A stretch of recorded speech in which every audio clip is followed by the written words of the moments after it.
What about vegans? Yeah. We go 30 to 60 grams per hour. SIS ones, an athlete can't outperform a poor diet. And it's one of the most researched supplements out there. So we have to get them from our foods. Caffeine in particular, greater blood flow, which also means greater oxygen delivery to working muscles. The anti-inflammatory properties that you will get from those EPAs can help to reduce that muscle soreness.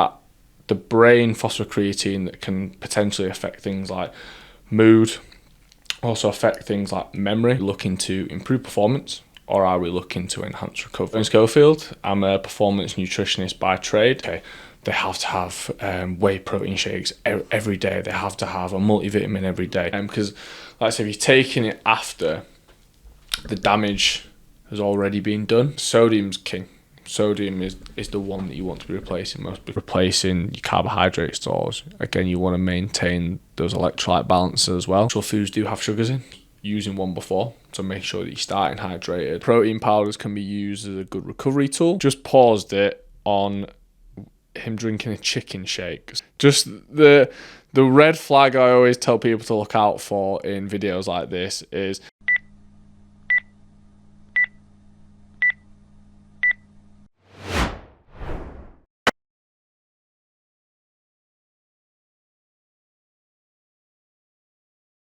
Welcome back to the Value Exchange Podcast, episode 20. So today we're going to be breaking down the best supplements for recovery. So we're going to look at what's worth your money and what is just hype. We'll look at who should use the supplements, when you should use them, when to take them, how much to take, and other important things to consider.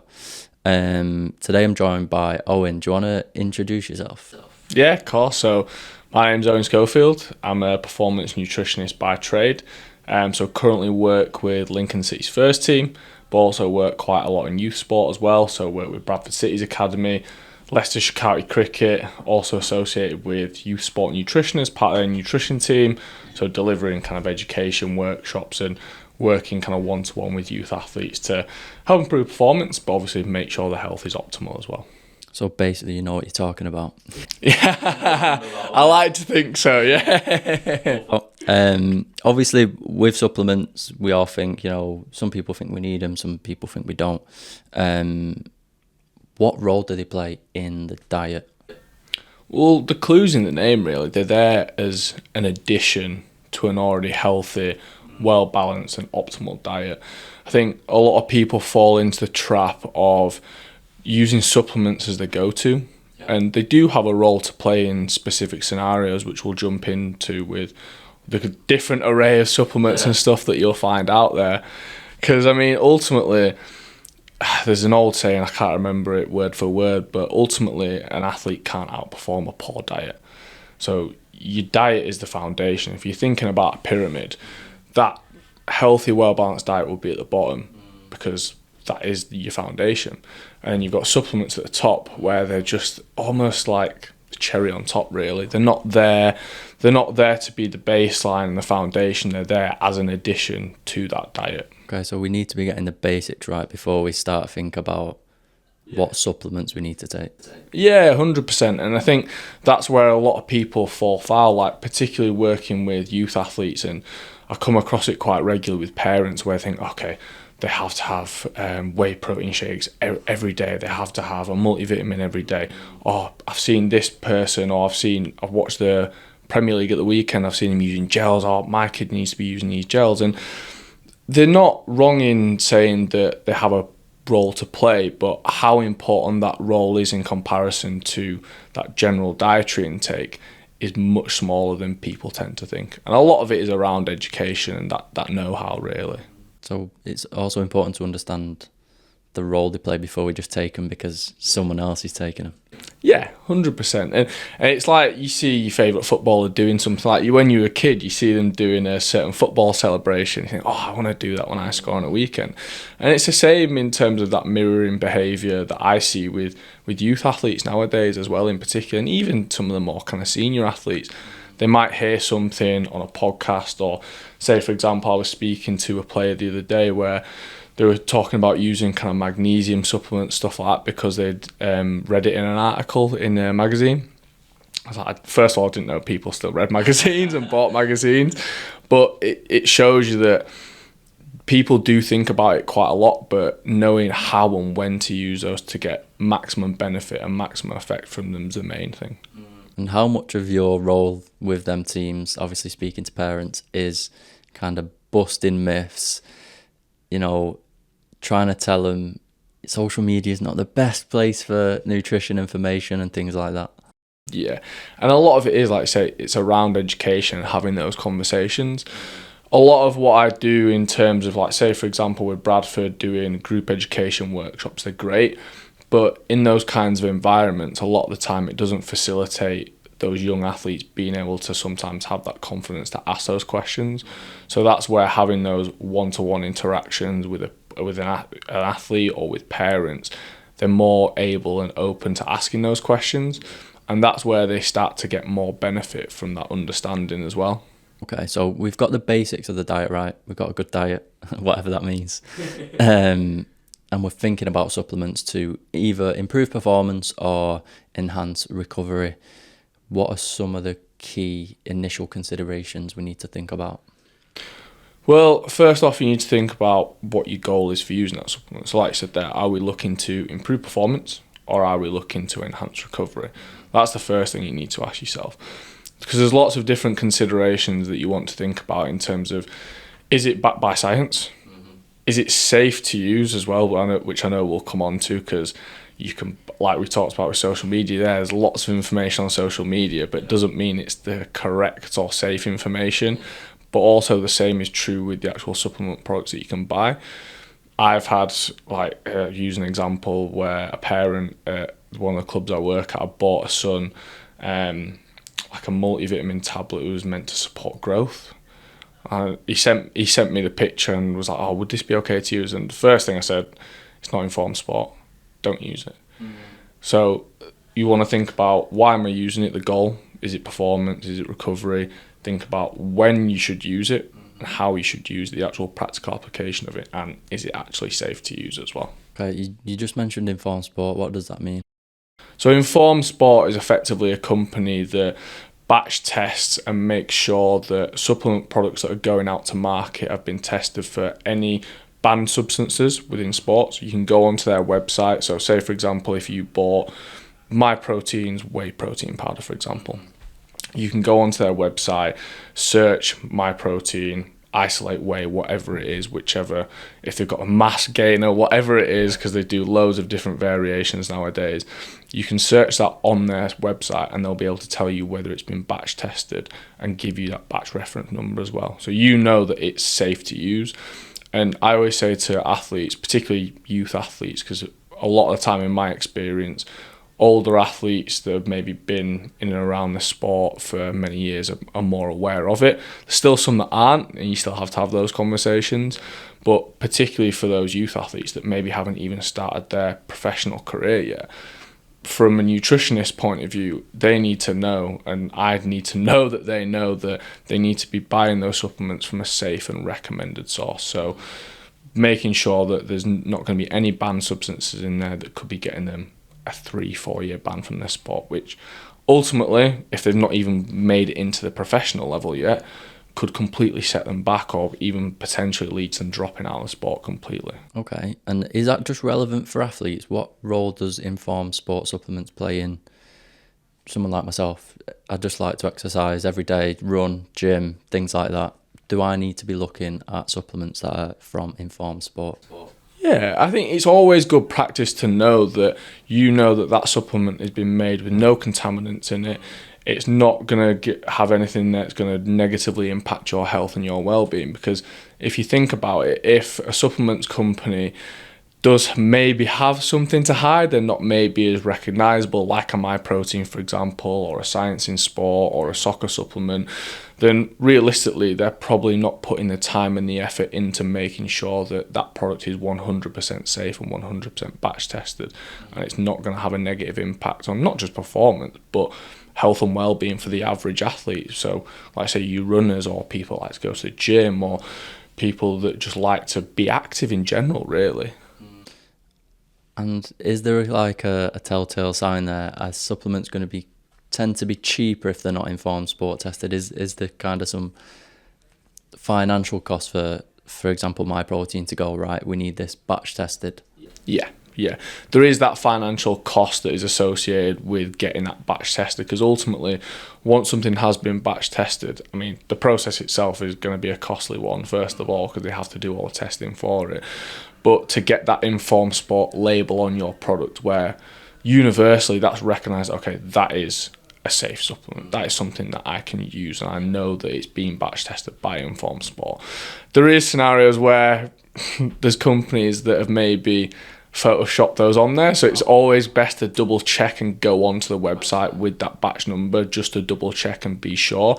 But like I say, a lot of the time with those cheaper supplements, where you can even buy supplements on Amazon nowadays, where TikTok shop, that's probably one of the most frightening ones for me, to be honest.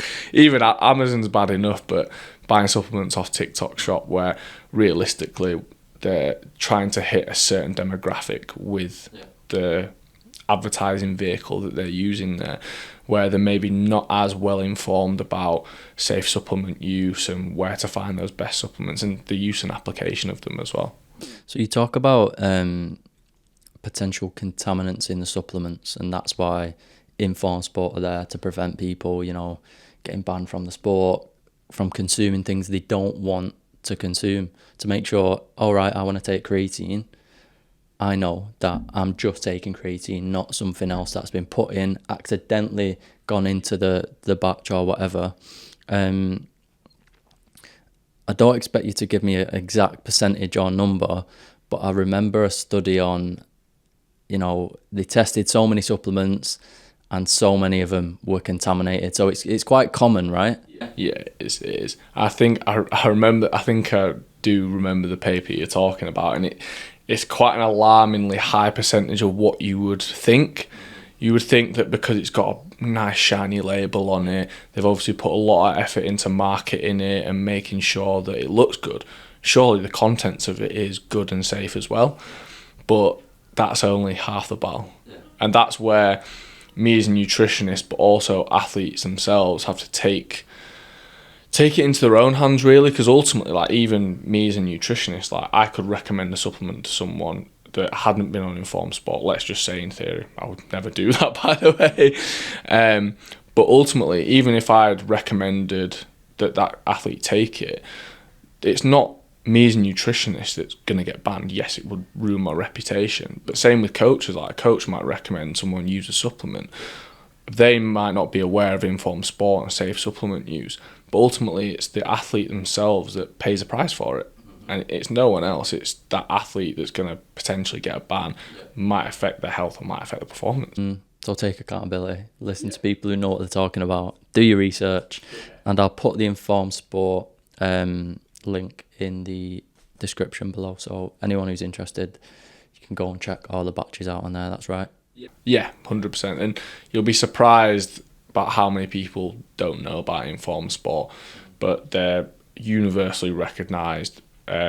Always check your supplements on there. So, got a big bag there in front of you. Hopefully the camera can see that. Impact creatine from MyProtein.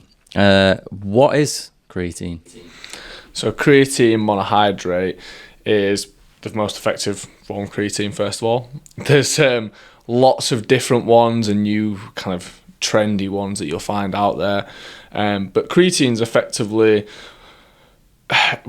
in terms of trying to break down science a little bit, effectively creatine is the compound that you find phosphocreatine, which you'll find in your muscles and brain, and effectively it's used in that kind of fast acting energy production within the body, particularly for high power output, sprint performance, and effectively you want to try and maximize those creatine stores so you can create more ATP, which is the body's energy currency, quicker for those explosive outputs or say repeated high sprint. Okay, you mentioned creatine monohydrate, that's the form that is. Is there other types of creatine? And you said that's the best one. So why is creatine monohydrate the best one? Yeah, so there's loads of different types of creatine, and like I say, a lot of it's coming out into gummy forms and more edible forms. There was one the event we were doing the other day, where they put it into like a snack bar form, which I've never come across before. Most of the time, you'll find it in powders. Why is it so popular? Well, I think one of the main reasons it's so popular is one of the biggest things, and one of the most types of people I see using it will be people that go to the gym. And it's associated with developing greater lean mass. Mm-hmm. So that's probably one of the reasons as to why it's so popular. And it's one of the most researched supplements out there. It's probably one of the most science-backed supplements that you can find on the market. And it's shown to have massive impacts in terms of performance. So you're saying it's commonly used by gym bros, let's say, or people who like to go to the gym and the rest of it. Who should actually be taking creatine? Because, like we say, when we think of creatine, typically, as well in the past, more guys who are taking it that are going to the gym. That's the association we make. And some women tend to think that it can make them too bulky. So who should actually be taking creatine? Yeah, and I guess it kind of goes back to when we were talking about why are you taking that supplement? What is the benefit that you want to get from it? So like say, for example, your typical gym bros where they might want to put on some lean mass, they might want to put on some size, that's their goal. So that might be the reason and rationale as to why they're taking. There's no reason why they shouldn't take it, because it's been shown in the research that it will help to develop lean mass. But say, for example, in terms of athletes, particularly power athletes, strength athletes, even footballers, for example, with repeated sprints, because it's those phosphocreatine stores. If we can maximize our phosphocreatine stores, we can replenish ATP, that energy currency, quicker. So, for example, if you think about football, where, there'll be some periods of time where you watch Messi, for example, where he strolls about the pitch, it's a little bit more intermittent, but there's a lot of repeated sprint abilities. I think when I was looking at some research the other day, 7% of the distance covered is sprinting within football. So think about being able to go again and again and again with that repeated sprint. Using creatine to maximise those phosphocreatine stores beforehand is really important to make sure that we can do that and not fatigue as quickly. So football is a really, really good one. Power athletes and endurance athletes, so cyclists, runners, for example, sprinters. If you think about a 100 metre sprint, you're trying to generate as much force and speed as quick as possible over that 100 metre distance to finish as quickly as possible. And it could be the difference between podium and not getting that podium spot, or gold and silver, or silver and bronze. So it's about trying to get those extra few percentages. And particularly when it comes to, say, sprint athletes, it's making sure that the body in that quick, short space of time can generate enough energy and regenerate that energy over that short distance to make sure that they can finish that 100 metre in the quickest time possible. What is the best form of creatine? Because you've said, we've got the powder there, these gummies are now available, these capsules, you just said that they've started putting it in like an energy bar. Yeah. So what's the best form? Yeah, and creatine monohydrate, which you'll find in your powder form, like the one in here, is the best one, and the one that's been researched the most. There's lots of different varieties out there now, which, like I say, you'll find in lots of different products. But the question that always kind of comes to mind when I speak to other nutritionists is that how have they managed to stabilize that creatine within that product to make sure the body can then actually utilize it as well. Because particularly within the powders, it's easier for them to stabilize it. So if it's being stabilized, it's more readily available for the body to use to maximize those phosphocreatine stores. But I think a lot of the time now, in conversations I've had with athletes, and particularly younger athletes and parents, they don't want their kids to be using powders a lot, which seems quite strange, because if you think about a lot of supplements that are out there, like your proteins and your creatines and even like pre-workouts and things like that, they generally tend to come in powder forms. Yeah. And I think the move from those more powder forms, in my opinion anyway, to say the gummies, snack bars, things like that, is to make it more palatable. But is there enough research out there to say that that particular form in that vehicle, does it actually have the same impact on performance that the powder forms do? And at the moment, that research isn't there. Is the research using powders? Yes, primarily the vast majority of the research is using creatine monohydrate powders, and usually they tend to kind of fall into two categories. So I'm sure we'll come on to it around kind of loading phases or daily doses. A lot of the kind of early research was using kind of 20 grams a day loading phases for 5 to 7 days, and then seeing how that would maybe compare to just using your typical kind of 3 to 5 grams a day over sort of a similar period. And really, there's not actually that much difference. Not a significant difference anyway. And if we think about the practical application for an athlete, for example, it's probably a lot easier. Well, I know from conversations, it's a lot easier just to have that 3 to 5 gram scoop once a day, rather than having those 4 scoops throughout that day to get that creatine in and maximise those phosphocreatine stores. So, I've got creatine there. Can you give me your thoughts on it? Let's have a look. So, my protein is always a fairly good start because they generally tend to be quite good in terms of the products that they're making.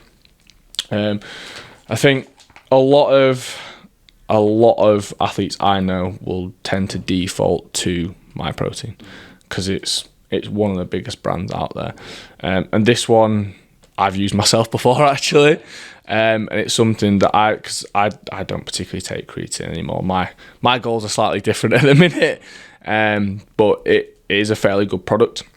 I mean, if you look at the back of it, the only problem, and one of the things I always say about my protein, is the size of the print. It's very, very difficult to read and get in there, but with these in particular, 1 scoop will hit that 3 to 5 grams. So this one's a nice simple one to use on a day-to-day basis. And again, like I say, if you're just doing that kind of 1 scoop, 1 serving a day, it's a lot easier to remember. And this one in particular will help to give that 3 grams of creatine as a minimum. Is it Informed Sport tested?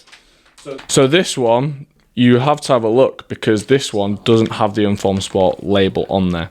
So this is what we're talking about in terms of making sure and double checking, because you think my protein, oh yeah, that'll be safe, that'll be absolutely fine. But if you look on that packaging, there's no Informed Sport logo on there. So that's where it's important to always double check these products that you're using. So like me, myself, I'm not a professional athlete. It's not necessarily something that I'm overly concerned about, but particularly in terms of application to those professional and elite athletes, it's something that you 100% need to double check. Okay, we've talked about athletes and the benefits of creatine. Does it, because you don't take it yourself? Not anymore anyway. Okay. Now I'm out of my gym brain. So for the everyday people who are not athletes, maybe recreational athletes, myself, runner, go gym, whatever it is, what are the benefits for me taking creatine? Wait, if you got this far, you must be enjoying the conversation.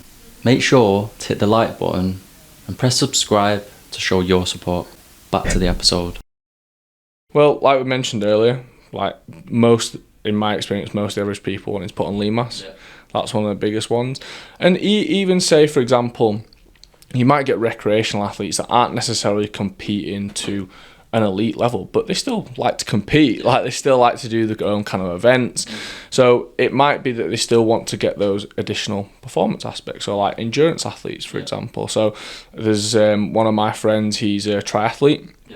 He doesn't compete at an elite level, he just does it because he enjoys it, but he takes creatine on a day-to-day basis to help with those extra power outputs towards the end of a leg or to the end of the actual race itself, because he knows that it does improve his performance, because I mean he's a nutritionist himself, so he kind of knows those benefits. But for the average day-to-day person, like I said, it comes back to what are those goals, but particularly in terms of improving lean mass, power output, endurance capacity as well, because it's that phosphocreatine that's, like we mentioned, replenishing those ATP stores quicker.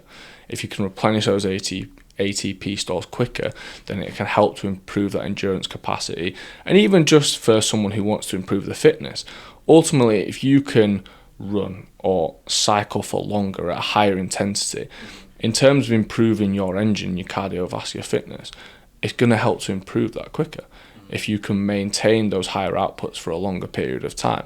So even just for the general day-to-day person who might have their own fitness goals, or they might compete in their own kind of events and things like that, it still has a massive benefit, and it's not something that is exclusively for those kind of elite athletes, which a lot of people tend to think about, unfortunately. Yeah. And I'll take about 2 scoops of that a day. Do I need to be drinking a lot of water as well? Yes. I would just say, just think about your general hydration, because we think about why do we need to drink more. So in terms of keeping ourselves hydrated throughout the day, one, for maintaining fluid balance, but also just maintaining our general health and well-being. Because yes, creatine will help to retain water and maintain hydration slightly, but that can only happen if you're keeping yourself hydrated on a day-to-day basis. So it's still important that you're maintaining that fluid intake on a day-to-day to maximize any performance goals, but also to maintain your own health and your well-being on a day-to-day basis, because hydration isn't just for the physical aspects, it's also cognitive as well. Maintaining concentration, maintaining energy levels, even if you think about how you feel when you feel dehydrated, you're probably a little bit moodier, probably not yourself, a little bit snappier, and all those kind of different things can then start to affect your other areas of your life. Even just think about how it affects your motivation. If you're feeling a little bit down or you're feeling fatigued, your motivation generally isn't going to be as high as it normally would be. So maintaining that hydration anyway is really important, but especially when you're still taking creatine. So we should be drinking water anyway, regardless. Plenty of water. And not just sports drinks or monsters.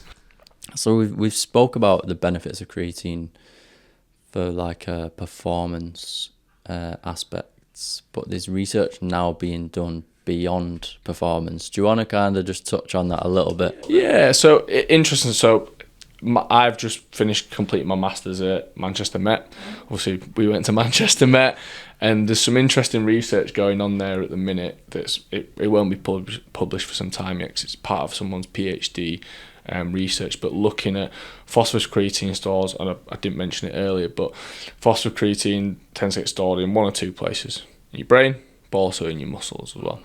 And it's that the brain phosphocreatine that can potentially affect things like mood, also affect things like memory. So particularly in terms of the research that's going on at the university at the moment, it's thinking about how cognitive fatigue might affect things like memory, even kind of cognitive skill-based tasks, like doing something menial for a long period of time that might be easy, but cognitively it will fatigue you. So looking at how that creatine intake on a day-to-day basis and how that supplementation can perhaps either improve or might not necessarily affect that cognitive fatigue, memory retention and memory recall. And I know you said obviously that's not going to be published for some time. Is there any research pointing to that right now in terms of the benefits of creatine for cognitive function? There is some research out there, but again, there's not huge amounts out there at the minute. A lot of the research around creatines primarily tended to focus on, like I said, the performance aspects.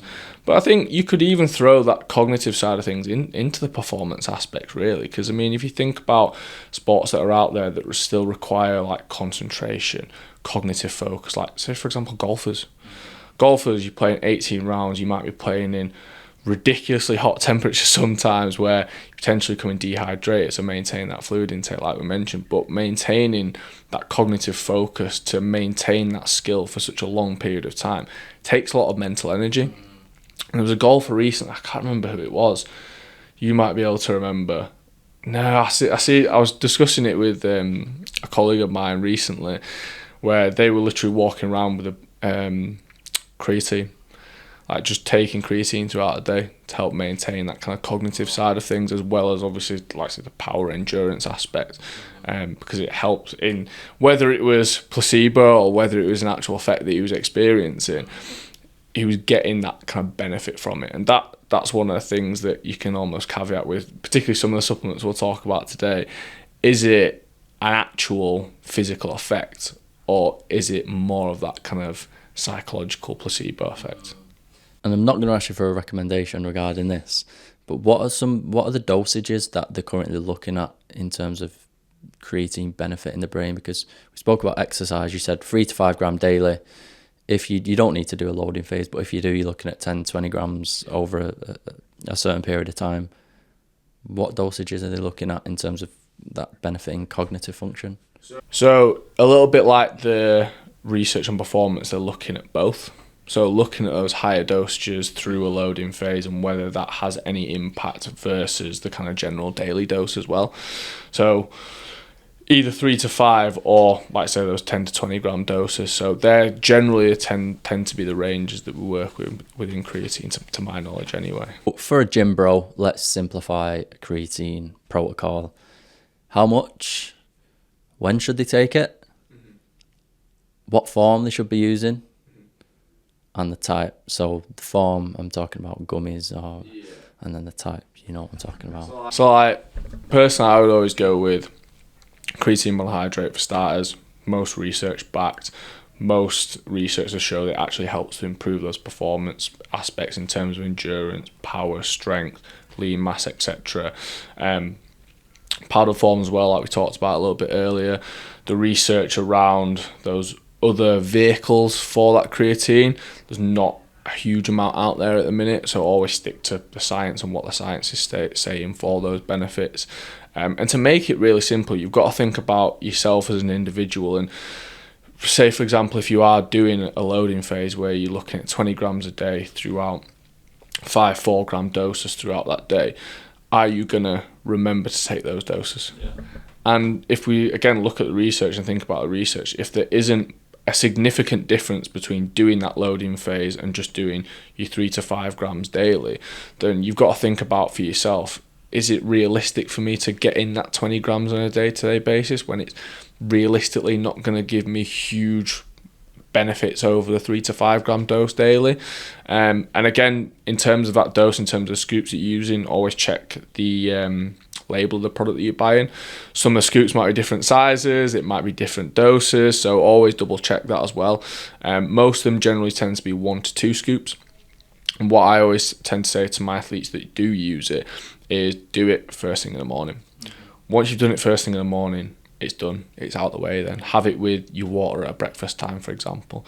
Say, for example, there's players that I work with at some of the clubs where whenever they come in for breakfast in the morning, the creatine's out with the electrolytes, protein powders and stuff for after training, and they'll just have it straight away with the breakfast because they know that that box is then ticked, and they don't have to then think about remembering another 3 5-gram doses throughout the day then, and it just then simplifies it.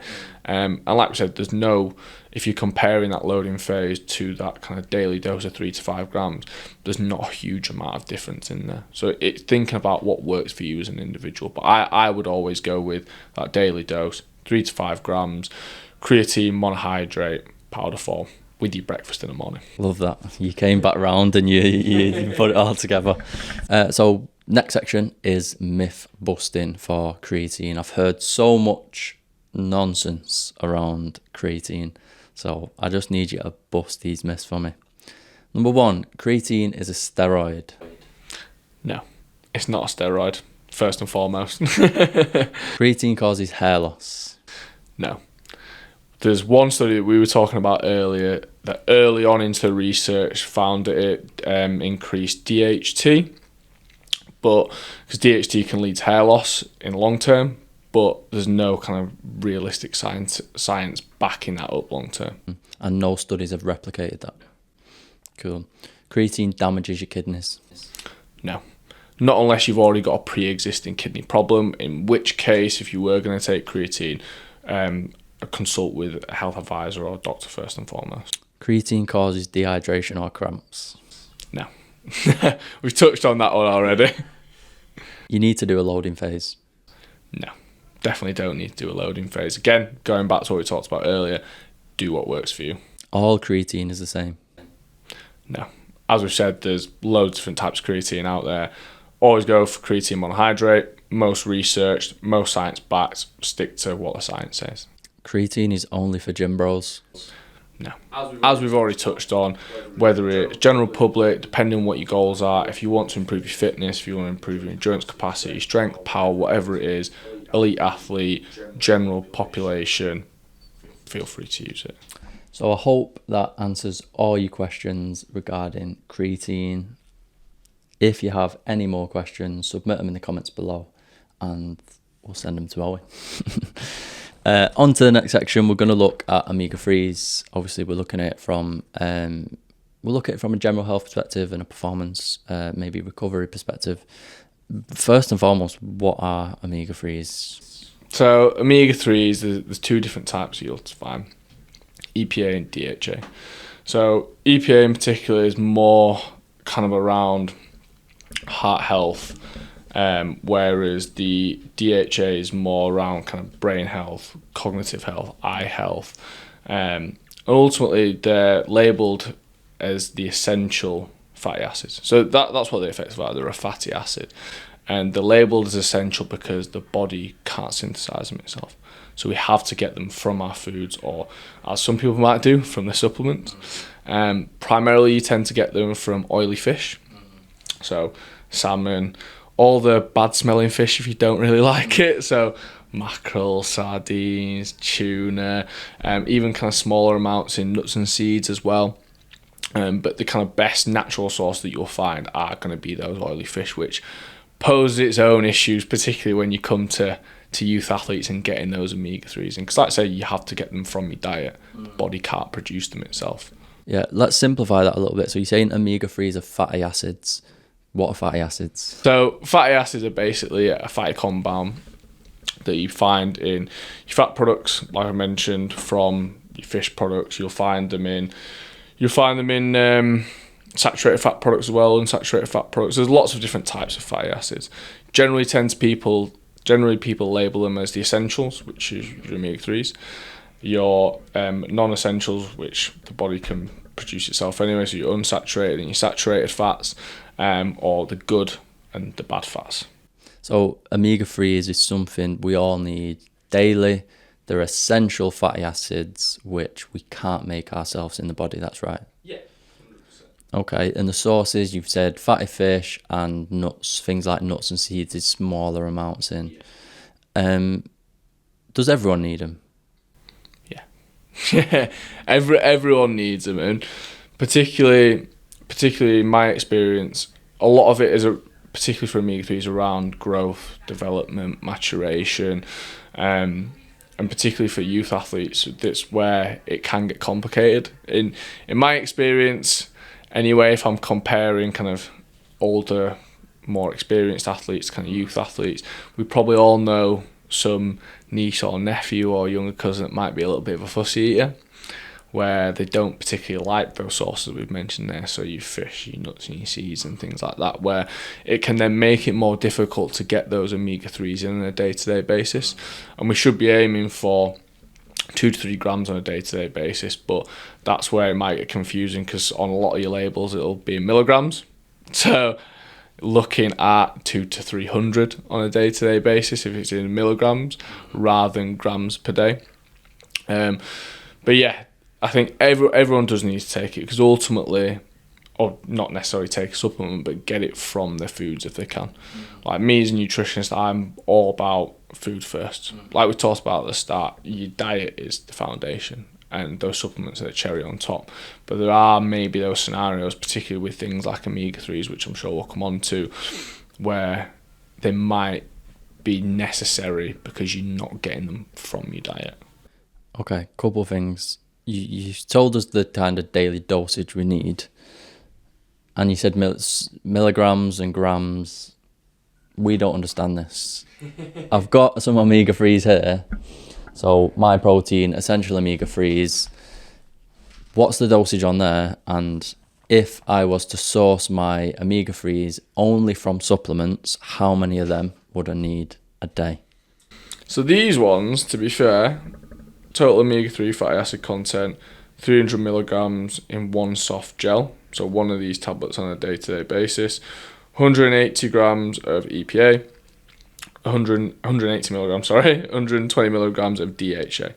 So you're going to be meeting that 300 milligrams a day, or 200 to 300. So these, to be fair, aren't a bad one to take. Ideally, thinking with my nutritionist brain on, I'd want you to get it from your fish products, your natural food sources. But I know there's a lot of people out there that might even be allergic to fish, for example, or they don't like eating fish, they don't like the taste, they don't like nut seeds, or might be allergic to nuts and seeds, for example. So using something like these from My Protein, obviously in checking form for sport first of all, if you're an athlete out there, but something like this could be useful in terms of making sure they're getting those omega-3s in on a day-to-day basis. Because ultimately we don't want to become deficient in these omega-3s, because a lot of these supplements, particularly kind of things like Multivits or omega-3s and things like that, they're there to combat those deficiencies if you can't get them from your foods. How many of them would I need daily if I didn't eat any fish? One of these. One a day. Yeah, one a day. And you've got 250 soft gels in there. So you've got quite a significant storage there, to be fair. You've got quite a few, so they should last you a while. Cool. So remind me how much we need a day. We said it in grams, milligrams. You say 3 to 4. 2 to 300. 2 to 300 milligrams. Not 2 to 300 grams. 2 to 300 milligrams. 2 to 300 grams is a hell of a lot. Milligrams a day. Okay. So obviously you're recommending food first approach. That's a really great approach. But obviously there's some challenges. Don't like fish, allergic to fish. And a lot of omega-3s are in fatty fish, and some fatty fish contain like certain levels of mercury. What are the recommendations in terms of consuming fatty fish a week? Yeah, so 2 oily fatty fish portions a week. I think a lot of people get concerned about mercury, particularly in terms of canned fish. So like we mentioned, like tuna, mackerel, things like that. Generally, they tend to come in tins, sardines. So if we are having those oily fish portions, try and stick to 2 a week. Because it will help to get those omegas in. But also, again, we don't want to go too far in terms of fat content, first of all. Because fat, in terms of your macronutrients in comparison to your carbohydrates and your protein, is the most energy dense in 9 calories per gram. So that can sometimes, particularly for the kind of general population, make it more difficult to maintain energy balance, to maintain the weight, depending on what the goals are. Or some people might try to be in a calorie deficit to lose weight. So it can be more difficult to maintain that if you're having a higher fat intake. But the good thing is with those oily fish products, they're getting your omega-3s, but you're also getting unsaturated fats in there as well. So if you can only really have them twice a week, then fatty fish, is that another barrier to meeting your daily omega-3 recommended intake? Not necessarily, because if you're having a varied and balanced diet, you can get them from those couple of fish portions a week. So it might be a portion of salmon, it might be a portion of mackerel. But then, like I mentioned earlier, they're in nuts and seeds in smaller amounts, but you can still use those nuts and seeds. So you can still use those as potentially snacks throughout your day to top them off. I think if you were going to be using that alongside your fish and your nuts, you don't necessarily need that, because like I say, yes, that will give you that daily dose that you need, but if you think about all the other things that you're going to be getting from those nuts, from those seeds, from those fish products, not just the omega-3s, the protein that you're going to get from there, the healthy unsaturated fats that you're going to get from there that help to manage things like cardiovascular disease, manage blood pressure, manage things like LDL cholesterol, you're going to miss out on those things if you just take in that supplement. And that's where that food first approach, in my opinion anyway, will always win, because you're not just getting that one sole nutrient, you're getting a variety of different things in there that are going to ultimately support your health and well-being, but particularly as athletes, going to help to support your performance. And I'm not promoting omega-3s, I'm going to play devil's advocate here. So we're having our 2 sources of fatty fish a week, and you're saying we can get the nuts and seeds kind of in between and balanced diet, etc. What form of omega-3s is in nuts and seeds? It's not EPA, right? Is it ALA? Yeah, ALA. What's the conversion of that? Ooh, not specific. We can cut this out as well. I'm just doing this for fun. So obviously the conversion of ALA to whatever EPA isn't as good, right? It isn't as effective, and that's why, particularly in terms of nuts and seeds in comparison to your fish products, they're seen as, if you want to use the term, inferior source. That's why they're seen as that more inferior source in comparison to those fish products that you're going to be getting the EPA and DHAs in, the more readily active for. Okay, so what about vegans? Yeah.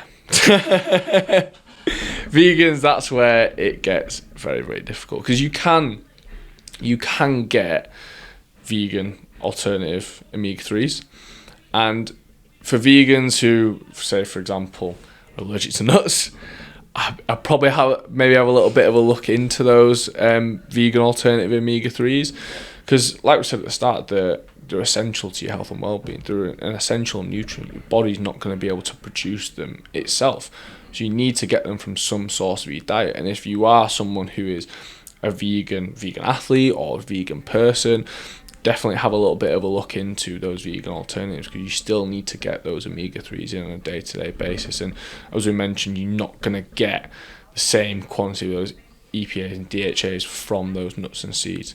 So have a little bit of a look into those vegan alternatives as that kind of bridge, really, to bridge the gap between kind of what you need and what you're kind of getting. Okay, cool. So basically, if you're a vegan and you're allergic to nuts, you finish. Like, it ain't good for you. It ain't good. So that's hopefully answers and clears some things up around omega-3 supplementation.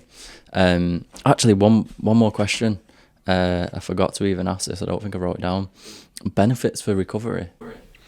Yeah, so anti-inflammatory in particular. So the EPAs in particular, in comparison to the DHAs, have anti-inflammatory properties. So it's that inflammatory response after particularly intense exercise that causes things like muscle soreness, DOMS as people mainly know it, delayed onset muscle soreness. Sometimes you can't help it. If you've done a particularly intense session, you're most likely going to get those DOMS, but your nutrition can at least subside some of that soreness. It won't completely eradicate it. It's not a magic bullet, unfortunately. But the anti-inflammatory properties that you will get from those EPAs can help to reduce that muscle soreness. So say, for example, if you're an elite athlete in particular, where you might be training multiple times a day, or you might be competing over multiple days in multiple stages of a competition, having those omega-3s can help to speed up that recovery process, or at least support that recovery process, so that you're ready to go for that next session or that next competition and get the best out of yourself. Because particularly with that fatigue, I know from speaking to athletes, it can, if they are feeling sore, it can play on the mind as well. Because yes, if they're feeling physically fatigued, it will probably affect the performance. But if they're feeling physically fatigued and they know they feel physically fatigued and they've not done something about it, that can also then start to impact the performance and maybe getting in their own minds a little bit. And is 200 to 300 milligrams daily enough to have the anti-inflammatory effects? Yeah, that'll help to have that anti-inflammatory response. So making sure that you are getting in those food sources in particular is really important. Say, for example, if someone is particularly kind of struggling, if they've got day-to-day events or back-to-back events over multiple days, where they might be traveling on the road, for example, where it's not always going to be feasible for them to take fish with them, or take those products with them, using a supplement might be a practical way to get those omega-3s in. Like I said, always go for that food first approach, but like we've talked at the start and throughout, really, there are those kind of times where it might be more practically feasible to use those supplements to get those benefits and get those, meet the aims of what we're trying to do effectively. And beyond anti-inflammatory, is there any other research, any other kind of benefits from omega-3? Any research on that? Well, there's been research. I'm not particularly au fait with it, but there is a lot of research going into around kind of brain health and heart health and heart function in particular. Like I say, I'm not particularly au fait with it, but there's a lot more research going on around not just the performance anti-inflammatory aspects, but looking at how it can affect cognitive function, brain health, and like I say, heart health and cardiovascular health as well. Okay, bro. Well, I'll try and wrap this up again now without asking any more questions. Hopefully that clears up any questions you might have around omega-3s and the role they can play in your diet. As I said, any questions, just pop them in the comments and we'll make sure we get them answered. But on to the next section. Section 4, beetroot juice or powder. The end one, have a look at it. What is it? Beat It shots. So these are the ones that I've come across more regularly. I know if you'll remember Oz from MMU, he did his PhD based around beetroot juice acting. Does it effectively improve kind of long distance endurance performance? These are the ones that you'll quite often see Beat It. I've seen them used in football, believe it or not. But getting people to take it, as you might, have you ever tried one? They don't taste great, do they? So that's one of the practical implications already. But yeah, these are the more kind of commonly used ones. They get used in research as well, because they get the concentration of the natural compound nitric oxide right in there, that can be used for that research as well. Okay, so it benefits long distance performance. Yeah, so endurance performance in particular, a lot of research has looked into endurance performance, so particularly, say, cyclists, or in Oz's case, for example, looking at swimming performance, runners, or even, like, there has been some research into kind of intermittent team sports as well, like I mentioned, football, and mainly because of the effects of nitric oxide on vasodilation.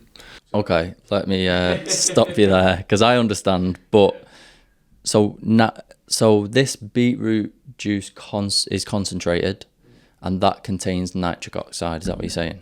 Okay, and that causes vasodilation. What's vasodilation? So vasodilation is effectively the widening of your arteries and your capillaries.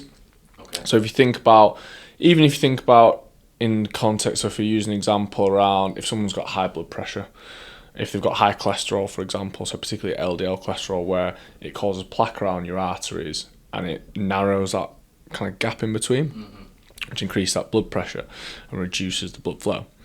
Whereas vasodilation increases the width or the perimeter, however you want to look at it, of those arteries and those capillaries. So greater blood flow, which also means greater oxygen delivery to working muscles. So oxygen, key component in the energy production process in ATP.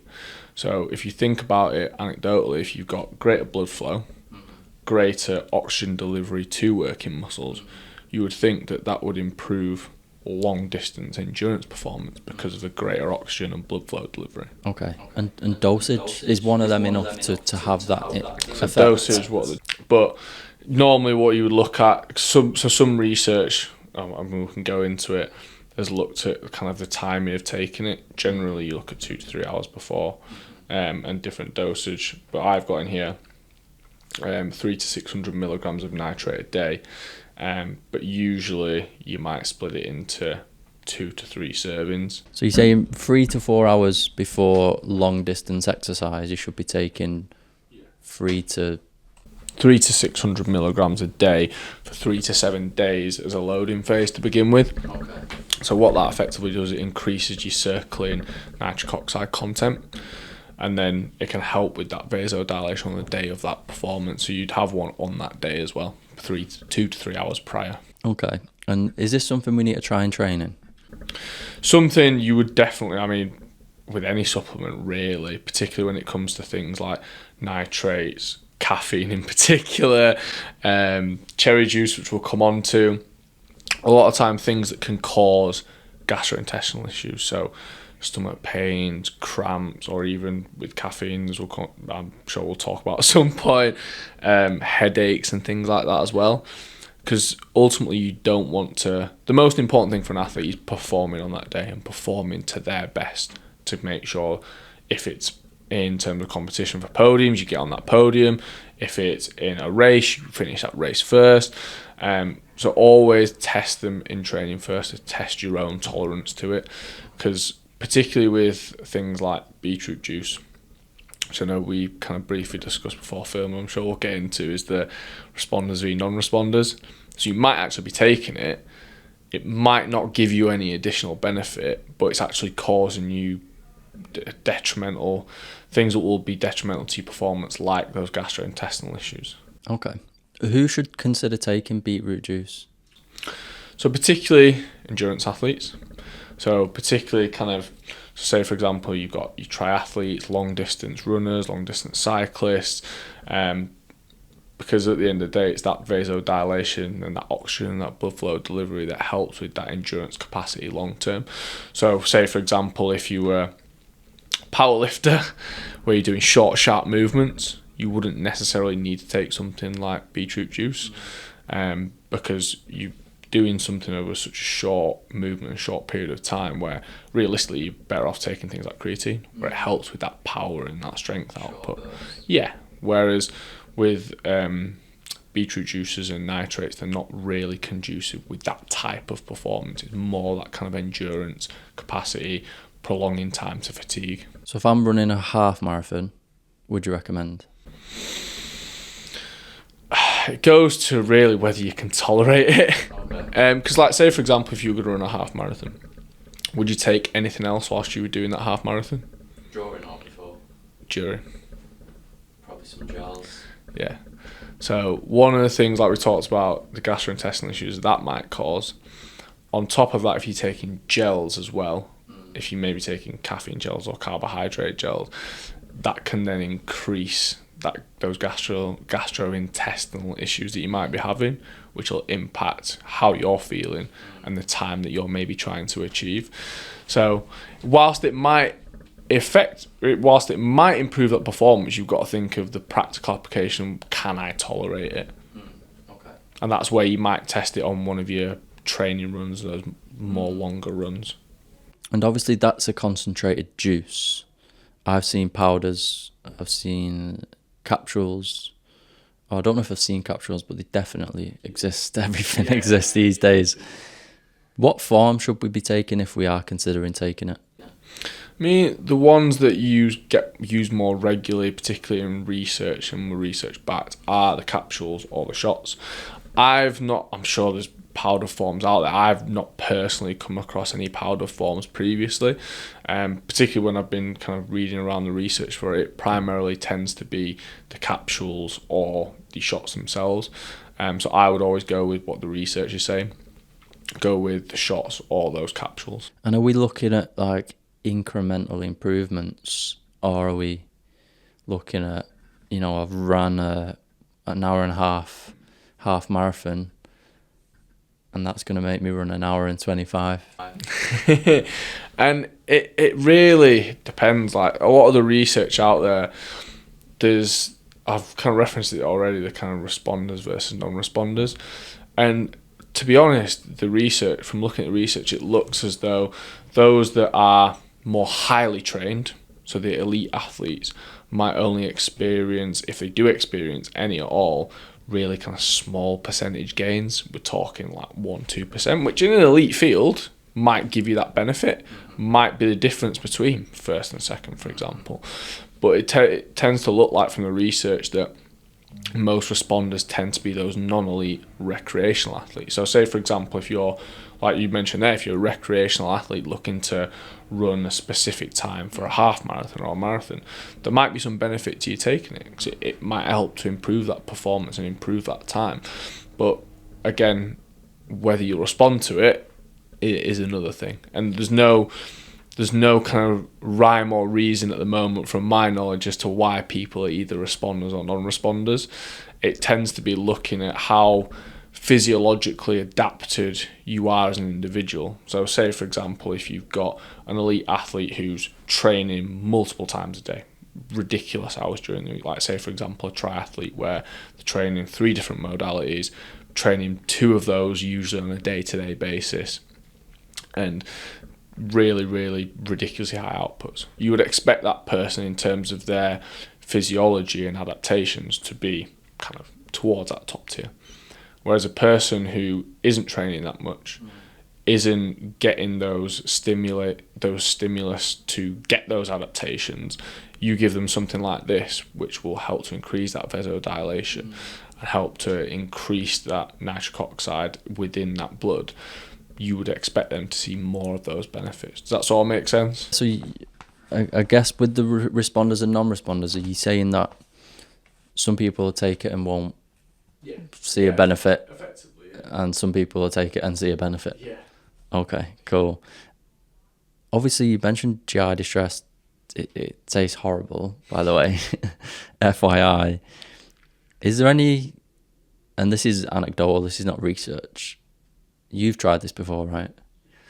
Is there anything that eases that taste? Is there anything we can add to it? You could take water with it to wash it down afterwards. Like say for example, like the reason I've taken it was taking part in friends when I was an undergraduate doing the dissertation project on it.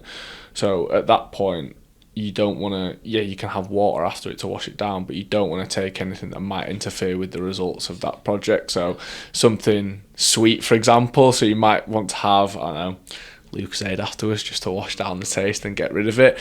It might impact the actual outcome of that data and those results in that kind of specific scenario. But again, like we mentioned, with carbohydrates, it might cause further GI issues. So I think anecdotally, really, just having something to wash it down with or take the taste away, probably the kind of best way you got to go about it, with even just something as simple as water, or having a snack alongside it. Okay, amazing. I'd say I hope that answers all your questions, but this is one typically I don't really see people using a lot, and it's more of people in the nutrition space, the research space, exercise space, particularly research, that are aware of it and use it. I don't know anyone who uses it or knows about it, so that's why I thought let's look into it and introduce it to people. But yeah, try at your own risk. Yeah, and one of the things as well, probably why people don't use it as much, is quite expensive. So it, like, you can't, generally a lot of the time, I'm not sure where you got this one from, but generally you've got to buy them in packs, and the packs aren't cheap. So they've cornered the market, shall we say, beat it, and they're not doing too badly. But they do tend to be quite expensive. And like, say for example, for a recreational athlete that may or may not get a performance benefit from it, is that kind of cost worth it to them? Is it going to be, because say for example, like say we're dosing for 5 to 7 days for 300, 600 milligrams a day, is it going to be worth you just for that one event to pay that money to get that potential benefit? So they're the kind of practical things you've always got to weigh up as well, particularly as a recreational athlete. Next, we're going to talk about Tart Cherry Juice. For those who haven't heard about it, we're going to look at the potential recovery benefits. So hopefully you can see this one. Tart organic pressed juice. I don't know if you want to take a quick look at that. Yeah, it's quite nice. Really? If you've not tried it before. Yeah, it's very sweet, which you would kind of expect with a cherry juice, but yeah, they are very nice. But yeah, let's get into it, because there's lots of different ways you can buy it. A little bit like the beetroot juice, you can get the shots of it. But again, quite expensive. Tart cherry juice, I don't see a lot of people using it in practice.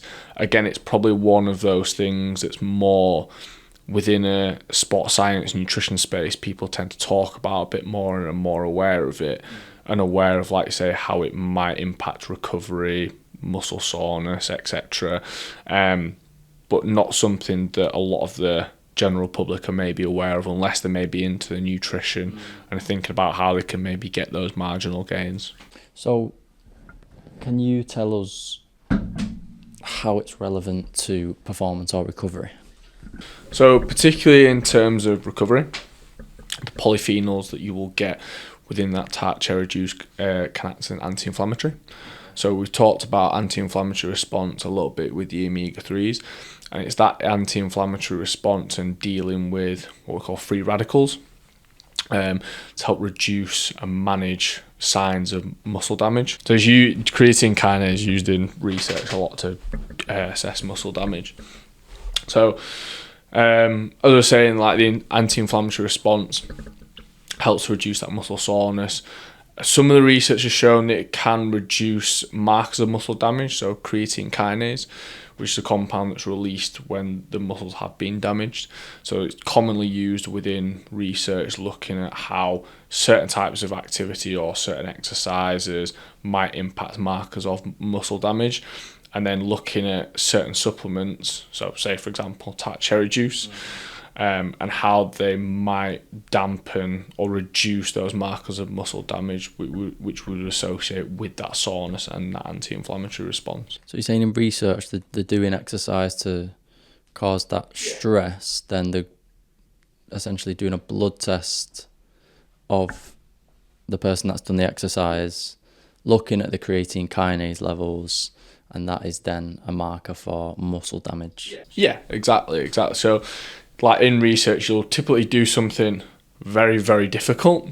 Usually it tends to depend on what they're focusing on as the outcome. So it might be, if it's related to say strength and power, it might be looking at kind of 1 rep maxes, things like that, really kind of high, heavy outputs over a short period of time. Or it might actually be kind of looking at more, say, endurance-based sport, where they're looking at if a cyclist has done, say, a long endurance ride, so for say 4 or 5 hours, which sounds horrible.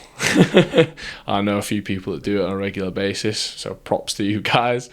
But looking at how damaged effectively the muscles are from that exercise, using that creatine kinase, like I said, from that blood sample, but also then looking at how, so typically what you would maybe do is you would do immediately post, take that blood sample, what is the creatine kinase levels at that point, and then they do it at different intervals after as well. So it might be an hour after, might be 3 hours after, and see how those markers of muscle damage reduce after, say, taking a supplement.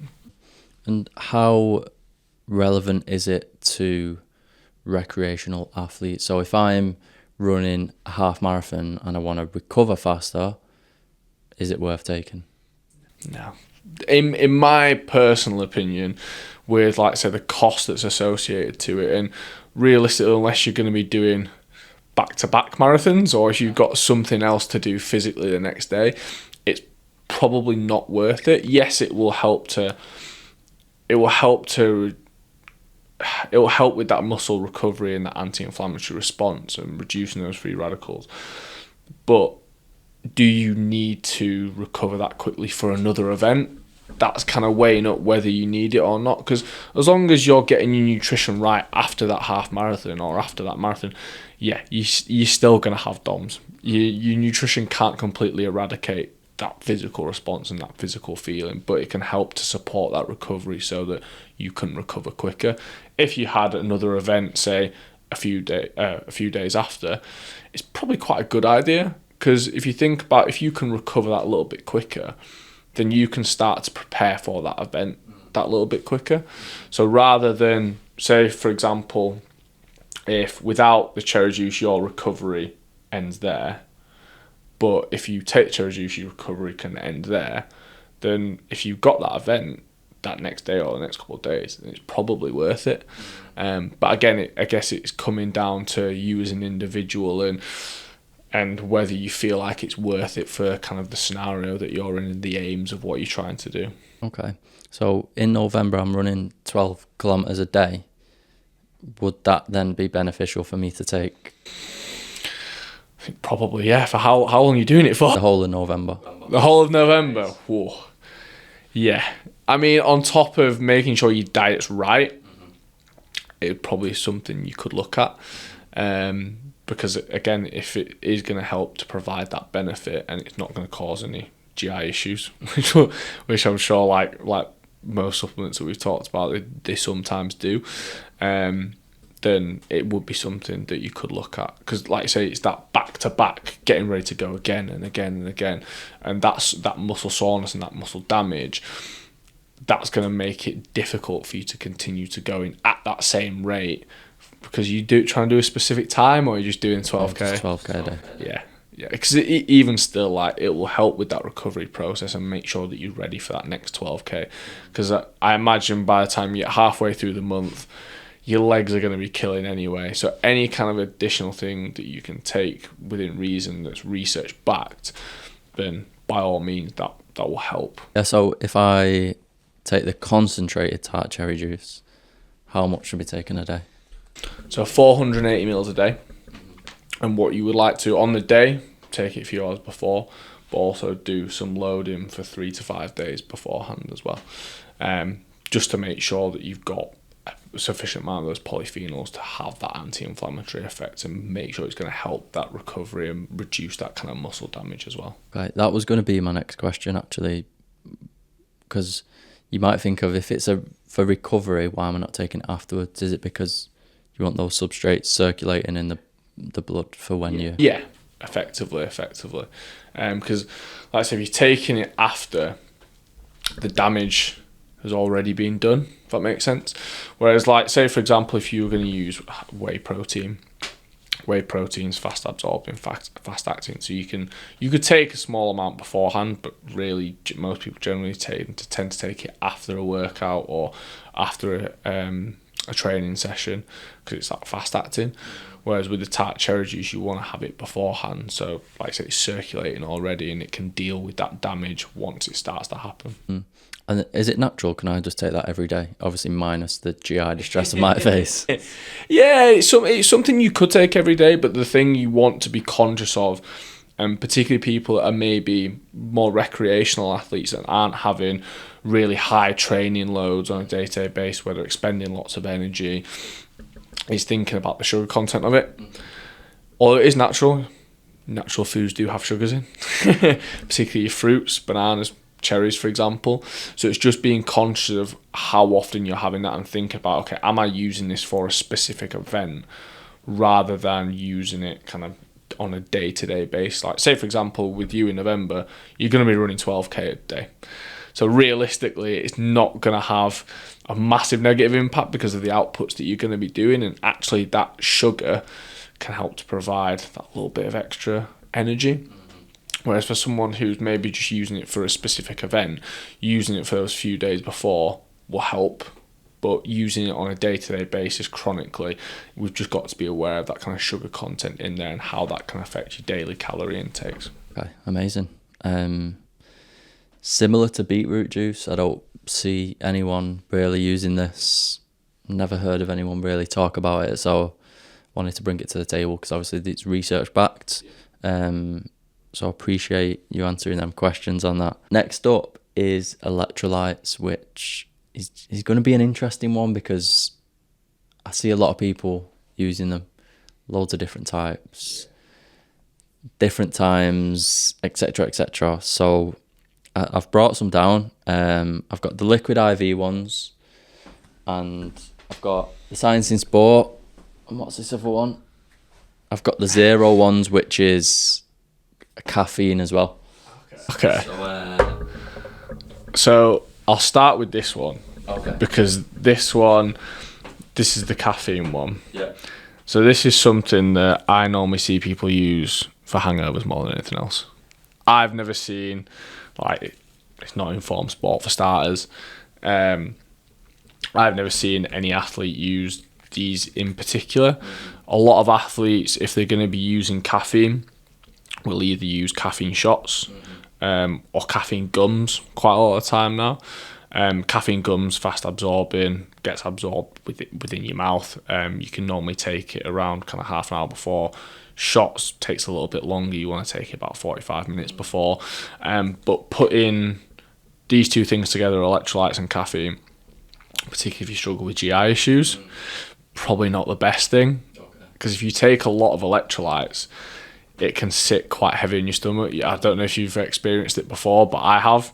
Particularly in warm weather, you think, okay, I need to drink a lot of water and a lot of electrolytes to maintain that fluid balance because I'm going to be sweating more, which, yeah, anecdotally, it's true because you need to replace those electrolytes that have been lost through that sweat. But it's also being careful around how much you take because of how it can lead to that heavy feeling in your stomach, those GI issues, which can ultimately start to impact your performance. So taking those alongside caffeine can just open that door, unfortunately, to those kinds of effects. But the ones that I see athletes in particular use more regularly. SIS ones, Inform Sport, as you can see on the logo as well. Or like say, for example, some of the clubs I work with, we use the soccer supplement ones. Just through preference, really. And I've used soccer supplement personally as well. So that's why we generally tend to use those ones. But yeah. What about the liquid IV ones? Liquid IV again, I've never seen an athlete use them. Again, I've seen more people use them as a hangover cure more than anything else.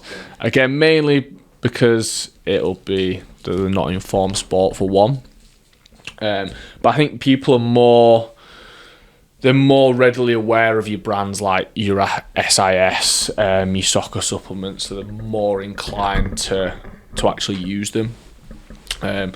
I've not come across much research around kind of using liquid IV ones. It generally tends to be kind of your standard electrolyte tablets that most people use, or sometimes gels. Okay, so what are electrolytes? So your electrolytes are sodium, potassium, chloride, and magnesium. So effectively what they help to do is maintain fluid balance and fluid retention within the body. So say, for example, in kind of a worst case scenario, because believe it or not, you can overhydrate yourself. So a state of hypernatremia. So that's where the concentration of those electrolytes within your fluids is much reduced. So effectively, you've got too much water in comparison to those electrolytes, which makes it more difficult for then your body to maintain that fluid balance. And it obviously causes a diuretic effect as well if you're hydrating yourself that much, so you start to lose more water. And hypernatremia in extreme cases can cause fatality. So it's obviously being conscious and aware of that as well. Why are they important, or where do they come in terms of performance? I think again, it's thinking about the scenario that you want to use them in and thinking about why you're using them. Like, I know friends, I won't mention names, guys, don't worry, but they will use like electrolytes even if it's not kind of particularly hot, for like a 5 or 10k run, for example, which realistically, if you're hydrated already beforehand, you shouldn't really need it. The reason that you want to use electrolytes is to get your electrolytes back in balance, because you're losing more of them through sweat. So primarily sodium. So a lot of people, like say for example elite athletes, what they'll do in terms of managing the hydration and making sure that they're getting it right, they'll do sweat tests.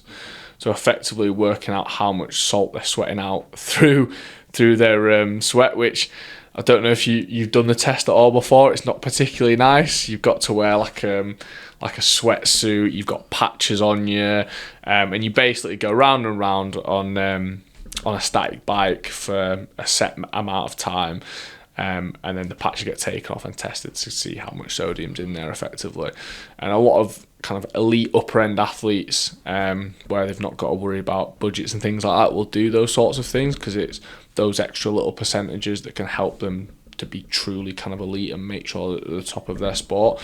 But general kind of day-to-day usage, I think I see them used a lot, and I promote some of my players to use it in terms of kind of a footballing context. Mainly really so that we're filling in all the gaps and making sure that they're hydrated optimally before that game. Usually we tend to get them to use, so say for example, if the lads turn up on a match day, I'd usually get them to have an electrolyte, 500 mils of water with an electrolyte tablet in it when they arrive, so that when they come to start warming up and when they come to that game, they're already in that kind of optimally hydrated state. But if it was particularly hot, like say for example, one of the clubs I work with, we went on a pre-season tour to Portugal in June, which, as you can imagine, June time in Portugal, very, very hot. So one of my biggest challenges there was making sure lads are keeping hydrated. So making sure that they are using electrolytes before that session and at the end of that session to make sure they're starting hydrated, but also they're getting or rehydrating after that session as well, or after the game that we play. So that's kind of in the context of athletes, specifically the footballers you work with. You said 5, 10K don't really need electrolyte after if you start hydrated. At what distance should we start considering for recreational athletes or elite athletes, start considering electrolytes? When you get into that distance, like say with half marathons, things like that, for me personally, that would be that kind of baseline that you would work off. Because for those people that have done half marathons and marathons, it is very difficult, and you want to make sure that you're maintaining that hydration. You're not, if you're going to be running a half marathon, unfortunately, a lot of the time you're not running around with a bottle in your hand. There's hydration stations normally all the way around, but you're not carrying that around with you. A lot of the time you're not thinking about it really when you're running those kind of, like when I did my marathon a few years ago, I wasn't constantly thinking about, okay, my hydration. That's coming from a nutritionist. Yeah. Probably shouldn't be that way, by the way. But you're not really thinking about that in that moment. So with those kind of scenarios, particularly for those recreational individuals, for those kind of half marathons, using one before to make sure that you're starting hydrated, but also afterwards as well, making sure that you're getting rehydrated and optimizing that recovery afterwards. There might be scope where you might use carbohydrate and electrolyte gel. So like generally, I know we'll come on to kind of gels and things, but generally kind of after that hour point, if you'd be running for that hour, if you're going to use a gel, if you're using a gel, a carbohydrate gel with electrolytes in there, you're kind of killing two birds with one stone really. So you're replacing some of those electrolytes that you've lost, particularly if it's going to be hot, but you're also giving yourself additional fuel source. So anything half marathon and longer, we should start considering electrolytes. What about, so I'll do a 5K most Saturdays, wake up, go and do it at 9:30. I'm probably not starting that optimally hydrated because of the overnight fast. What about then? I think even in that scenario, because like say for example, if you were going to be doing a 5K or 10K for example, what we generally tend to work off is looking at around kind of 5 to 7 milliliters per kilogram of body weight for making sure you hydrate beforehand, which for most people is around 350 to 500 mils. So generally it tends to be like a glass, like a standard half pint of water. So like in those kind of scenarios, I think, yeah, you could use an electrolyte tablet, but again, thinking about why you're doing it. Do you really need that electrolyte tablet? Is it more of a psychosomatic thing where I feel like I'm more prepared, I'm ready for this 5K or 10K now? Because like from a scientific point of view, I don't think personally you would need that electrolyte, but again, everyone's kind of different in terms of that practical application, making sure they feel ready to do that event that they're doing or going for that run on that day. What about the 12K a day in November? 12K a day, yeah, I probably would do, to be fair. Because, I mean, particularly in terms of the recovery aspect, making sure that you're optimally recovered, ready for that race the next day, and obviously maintaining your hydration throughout that day. Because that 12K, what kind of time are you aiming for, do you reckon, for a 12K? About an hour, just over an hour. Yeah, so you've got that hour in the day where you're going to be thinking more about kind of that run, but throughout the rest of that day, you've got plenty of time to hydrate and rehydrate afterwards. But even still, like with those kind of scenarios, particularly as you start to get later into that month, it might be helpful to start using them kind of pre and post, just to make sure that you're optimally hydrated beforehand, and also making sure that you're recovering afterwards as well. Okay, and we've talked about a couple of different forms of electrolytes, gels, tablets, sports drinks. You've got things like salt sticks and stuff like that. Which ones should we be taking? Or which ones do you recommend? I mean, personally, I've always gone for the electrolyte tablets. Like I said, there's lots of kind of different forms out there, and I don't know if anyone's tried have you tried the salt sticks at all before? There's different ones you can get out there, but they're not particularly pleasant. They're kind of named on the tin, really, salt stick, very salty. So it's not the most kind of flavoursome drink that you'll ever have, but it'll still have a positive benefit. And I think it's just thinking about the scenario and thinking about the event that you're doing, or if you're going for a run. Have you got the facilities, or are you realistically going to be carrying around powdered forms, or are you able to carry around gels if you're doing a longer event, for example? Or is it more practical for me to just be able to go into my cupboard, pop one of those electrolyte tablets into my 500 mils of water in the morning and reduce my wastage as well? Because if you're using one of those gels, it's a lot of wastage as well in terms of the packaging. Yeah. Should we care about ratios of electrolyte content? Because I'm sure they're going to be different in each one. They'll be different within products a lot of the time. The one sodium's king. Sodium is the one that you want to be replacing most, because you're going to lose a lot of sodium through your sweat, particularly if you're a salty sweater. So making sure that it does have a good sodium ratio in there is really important, because generally that's going to be the one that you're going to lose the most of. But again, I don't think it's hugely important. Yes, you still need to make sure that it is still going to be giving you magnesium, chloride, potassium, but primarily the one that you want to focus on is that sodium content, hence the salt stick. So obviously, I said meant to bring a sports drink, something like a Lucozade Sport, and something that's spoken about is the tonicity of these drinks, so hypotonic, hypertonic, and isotonic. Yeah. What is this jargon? A lot of different tonics. So isotonic is your more kind of readily available kind of brands that you'll see out there. So like Lucozade, for example, Gatorades, Powerades, which provide fast-acting simple carbohydrate source. It's good for kind of fueling after kind of 60 minutes. Like say, for example, if related to football or related to a long-distance run, if you're running for longer than 60 minutes, a good source of carbohydrates. But also you'll be getting some electrolytes in there as well to maintain your fluid balance and keep yourself hydrated. Hypotonic is fast-acting rehydration, so something that you can use particularly after an event to help you recover and replenish. Hypertonic, again, can be used for kind of during events, so something that's going to provide, again, fast-acting carbohydrate source but a lower sodium content, so lower electrolyte content, so it will give you a fuel source but not necessarily provide the same benefits in terms of that electrolyte balance and maintaining that fluid balance. Can I not just make my own electrolyte drink? I mean, you could do, but what would you put in it? Yeah, exactly. That's the difficulty. Yeah. And that's the difficulty in getting the ratio right and making sure that you've got the right balance of electrolytes, but also you've got the right balance of your carbohydrates. I remember in what year would it have been in?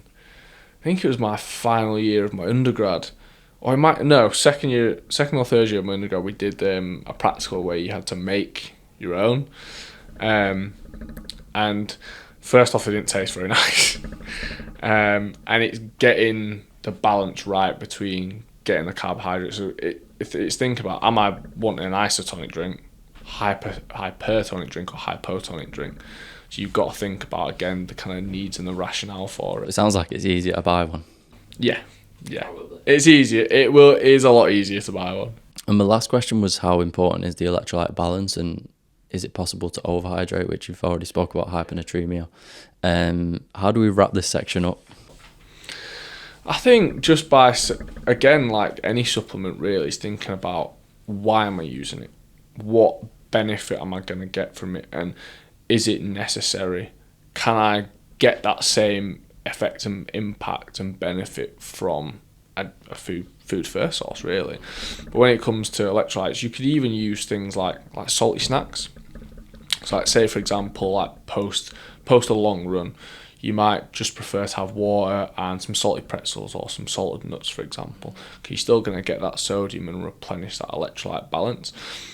Again, it comes down to what you would prefer to use in an individual, and also what you can tolerate. Because like I said, some people, I know a few people that can't really tolerate electrolyte tablets, so they generally tend to prefer to use, like I said, salted snacks and water afterwards, because it's just more palatable to them. And I think if you are going to be using electrolyte tablets or electrolytes in general, think about, are you going to be using them for that more kind of long distance event, that kind of half marathon that we were talking about, and just think about finally the conditions. If it is particularly hot, like I mentioned with the Portugal example, probably quite a good idea to use them for making sure you're hydrated during, but also post as well to help with that recovery.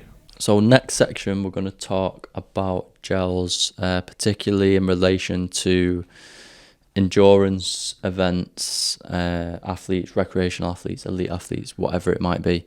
I've brought some with me. Obviously, I've got the Science in Sport, which is what the athletes are probably going to use. And then I've got some high five ones. I think first, what are the benefits of taking gels and who should be taking them? So the benefits of using gels, like we've kind of touched on a little bit before, is giving your body that quick, easily usable and quickly digestible fuel source. So that it can be used quite often. A lot of people tend to use them prior to an event or during an event, mainly so that they can start off that event optimally fueled, so maximizing those glycogen stores and that energy availability, or to top off during an event. So like say for example, if we were talking about like a marathon or a half marathon, for example, those more kind of endurance based long form activities where you're going to be burning a lot of energy.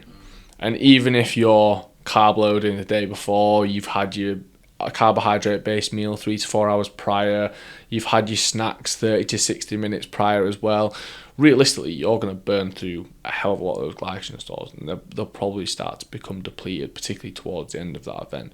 So making sure you've got a quick and easily digestible fuel source to be able to use during that event and top off those energy stores is really important, to make sure that you can prolong that time to fatigue, and make sure, not just in terms of the physical fatigue, but the actual perception of fatigue and how difficult an activity feels can be reduced. So I'll give you an example of an event. Let's say we're doing a half marathon and it takes someone 2 hours to do a half marathon. How many gels should that person, what would you recommend in terms of? So generally what we go off is we go 30 to 60 grams per hour. But we might caveat that when we get over that 2 hour mark. So over that 2 hour mark, we would use what we call multiple transportable glucose. Multiple transportable carbohydrates. So glucose and fructose in a 2-to-1 ratio. Basically so that they can get absorbed through the gut quicker and you can have a higher intake of them. So with those higher intakes, past that 2 hour point, we'd be looking more towards 60 to 90 grams per hour to make sure that we can maintain that performance and that endurance output for longer. So say for example, someone who's doing a marathon and want to get a really good time, so looking at maybe the kind of sub 3 hour mark, it might be quite handy to use that kind of 60 to 90 gram range to make sure that we're fueling. Or say for example, if you're a cyclist that's doing a long endurance ride, even using them at those kind of intervals for, say if you're doing a 4 or 5 hour ride, aiming for 60 to 90 grams, using a gel and a combination of other carbohydrate sources, simple carbohydrate sources, can help to make sure you're topping off those fuel stores. Okay, so take a look at the Science in Sport ones. We'll start with them. So with that example I've just used, half marathon, we're running a 2 hour half marathon. What would your recommendation be if we was using that gel? So per serving, if you look at the per serving, is 22 grams in a 60 ml sachet. So it's slightly below that 30 to 60 grams what we're looking at. So a lot of the time people fall foul of just thinking, okay, that gel's going to be fine, that will see me through. But as we've just discussed there, if we're looking around that 30 to 60 gram mark, then it's not quite enough. So that might be where you start to combine it with kind of other sources. So say for example, one of our mates who he's run quite a lot of marathons in his day, he tends to use gels, and he also uses things like dried fruit It's like dried mangoes, things like that. So what was the example you wanted me to give? Sorry. Half marathon, 2 hours. Half marathon, 2 hours. So you'd be looking at one of these every 60 minutes. So you probably only have the one realistically. You'd have it at that hour mark. And if you're trying to run it in 2 hours or sub 2 hours, realistically, you wouldn't be then having one for until you get to that 2 hour mark. But if you're trying to run sub 2 hours, then you don't really need that additional one. So really, if you fueled properly beforehand, and you've had that meal 3-4 hours before, you've had your snack 60 minutes before, maximize those glycogen stores, you wouldn't really need more than one of these. Although quite often I see people using more of these than that in practice.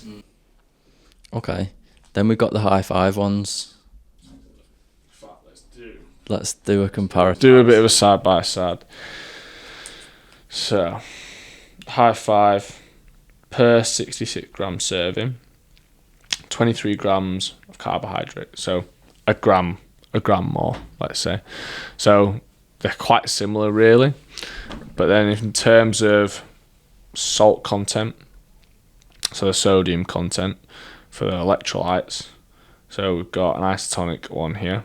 I'm just trying to find if we've got salt on here as well. So 0.07 grams, so my conversion rates aren't great, so we'll stick with 0.07 grams compared to 0.01 grams in the SIS gel. So like we talked about when we were talking about electrolytes, if you're replacing your carbohydrate stores, again, you want to maintain those electrolyte balances as well. So looking at something like this might be quite a good option, but again, caveating that with what level are you performing at. If you're a recreational athlete, you don't need to worry about drugs tests, doping, etc. Whereas as an elite athlete, yes, that might provide a gram more in terms of carbohydrate content, which isn't really a massive amount, and it gives slightly more in terms of the sodium content. Is it informed sport? Is it safe for you to use, knowing that it's not going to potentially lead you to getting a ban as an athlete? So they're the things like we talked about at the start you've got to take into consideration. So out of them two, for an athlete, you'd recommend the Science in Sport, and for a recreational athlete, considering that sodium replenishment, you'd recommend the high five. Yeah, and again, it's all about, it's obviously knowing these things, but also taking it into your own hands and, like I said, just doing a little bit of a side-by-side comparison when you're at home, having a little bit of a look, okay, in terms of per serving, am I getting any additional benefit from this gel compared to this gel?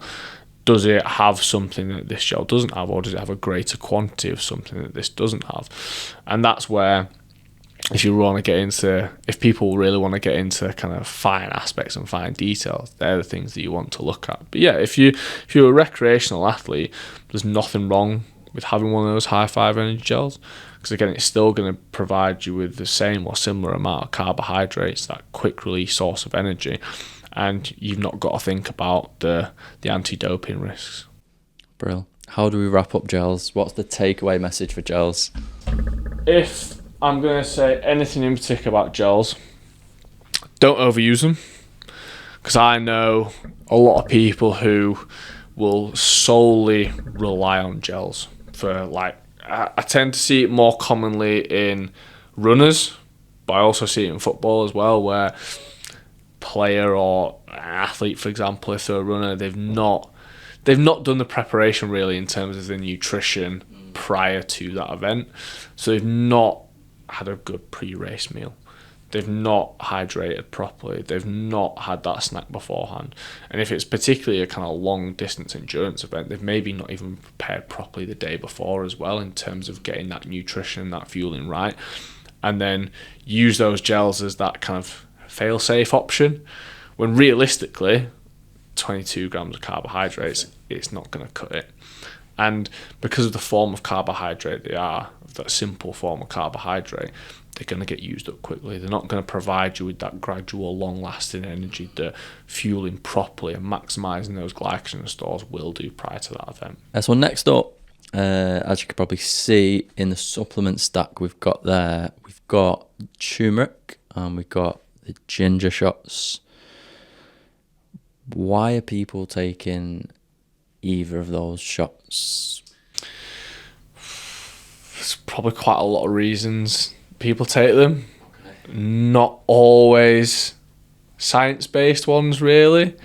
As we kind of briefly discussed before we jump on today, like a lot of time it is more geared towards anti-inflammatory, antioxidant response, helping to reduce muscle soreness, DOMS, etc. But I don't think that's why a lot of people use them, in my opinion anyway. I think a lot of it is more around the marketing of it. In my experience, like even just seeing them more readily available in kind of supermarkets, etc. The branding looks quite nice. It sounds quite good. Oh, this can help. Like I've seen some making claims around gut health, digestion, etc. But like when I've been looking at research, there's not a huge deal out there to back up those claims. It might be that there's one or two papers that have found that it had, in someone's subjective opinion, it reduced GI distress, or it might have helped them in terms of managing bloating symptoms, etc. But no kind of really large scale studies around those kind of aspects. A lot of it has been more geared towards, like I said, that recovery response more than anything, reducing perceptions of muscle soreness. So there's quite anecdotal evidence, right? There's a lot of claims I've seen around both.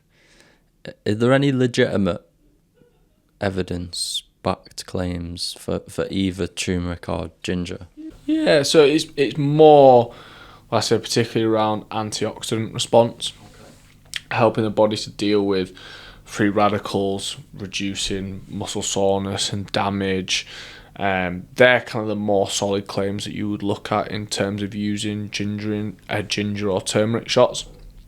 Whereas some of the claims that I know you've seen and probably quite a lot of people have seen, there isn't really that solid evidence base behind it. Like if we were comparing in terms of quality and depth of research that's been done around these products, if you're comparing it, say, to creatine, one of the most evidence-based researched supplement that's out there, ginger and turmeric shots, things like that, they've not been around for very long. So I would say hold your horses really on any kind of solid conclusion, because there does need to be more research needs to be done to find out the long-term effects, not just those acute effects in terms of that subjective response to muscle soreness, DOMS, etc. So the relevance for recovery or performance is really around reducing muscle soreness after exercise. Is one of them shots, I mean, for one, we don't know the content of these shots. It doesn't have it on the bottle, which is really useful. How much is enough then after exercise, timing, dosage? Yeah, and it's difficult. There's a lot of conjecture because there's a lot of studies out there that tend to use different timings, different dose, just to obviously find out that kind of optimal timing and that optimal dosage. And like I said, we looked at these and there's no information on how much is actually in there. It just says organic pressed apple 81.9% for the golden turmeric, which I assume is meant to be an apple tasting one, and organic pressed turmeric 18%. So that percentage doesn't really give us any kind of indication really in terms of grams or micrograms how much is actually in there. Some of the research has used smaller doses, so like 4 grams post exercise, within an hour post exercise. Some have just used, rather than using the shots, 20 grams of either cooked or raw ginger daily, which doesn't sound particularly nice, to be quite honest. So there's lots of kind of different variations really, and there's not one that's really come forward and solidified, okay, this is that kind of best practice model to use at the moment, as we would do with, say, gels or creatine. So there's not really a protocol around it right now? Not a best practice one, no. I mean, if you were going to use it, like most of the time you'll find the commercially available ones like the shots, things like that. If you were going off roughly what some of the research has done, it'd be within an hour post. Some research has done like, okay, what's the difference between having it an hour post, couple hours, few hours, a little bit like we were talking about earlier with the different types of recovery protocols in research. But again, from the research that I've read, there's not a huge amount of difference in terms of how that time frame actually affects it.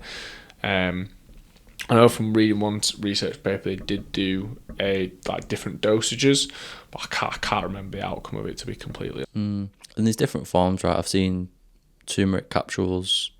There's probably a powder out there. Yeah. There's got to be a powder. Yeah, there's always a powder. I'm guessing the capsules and powders are probably more concentrated, so you probably get a higher dose. Yeah, you would think so. But again, commercially available, it tends to be more the shots, really. I've not personally come across a powder. I've heard about capsules. I've never personally come across them. Whether it's something that is commercially available, I'm not really sure. It is, believe me. I won't give any store shout outs, but it's out there. So who should consider taking these, if anyone actually should consider taking them? I mean, if you are considering taking it, it's like we're talking about with DOMs and muscle soreness earlier. If you have been doing really high intensity workouts or training, or you've done like a long distance event like a marathon, for example, where you want to try and recover, and you're happening to go into M&S for your post run meal for a meal deal or whatever you're getting, it might be something you want to consider. But again, I think just eating a balanced whole foods meal after that event or after that training session realistically is going to help to reduce those DOMs anyway. Getting the right protein into it, like we talked about omega-3s earlier, getting your omega-3 content in to help with that. Following that kind of food first approach, yeah, sometimes it might be labelled as kind of boring or not as glamorous, but ultimately, like I said, we talked about ginger shots, 20 grams of raw ginger, just using some ginger in your cooking, using some turmeric in your cooking, realistically it's probably going to taste a lot nicer than having a ginger or turmeric shot as well. So in terms of practical application, if you enjoy it a lot more, you're probably far more likely to continue with it. I think that wraps that one up nicely. Okay, next we've got some supplement ranking. Cool. So doing a little bit of a ranking, and how I'm going to base this is off most of the research. So is it research backed, really? So first one, gotta be creatine in that top tier. Like we said already, most research, most scientific backed, helps improve power, endurance, strength, build lean mass. One of, obviously if you've checked Informed Sport, don't be buying it off Amazon, but one of the most research backed supplements out there. So it's gotta be in that top tier for me. The other one that I would put within that tier would be protein powders. Again, I think in terms of depend on how you're going to use it, from a food first point of view, always try and get a mixed meal in as that kind of post-event meal to help support that recovery, because most of these you're going to be getting 30 grams of protein. But it's ideal if you're using that whey protein in particular within that hour after training or after an event, because of the quick action. So we've got whey protein, casein protein, slightly different types. Whey will be fast acting, casein will be your slow acting. So using that whey protein within that kind of hour after that helps to speed up that recovery process and support that muscle protein synthesis. Within that as well, again, probably put electrolyte tabs.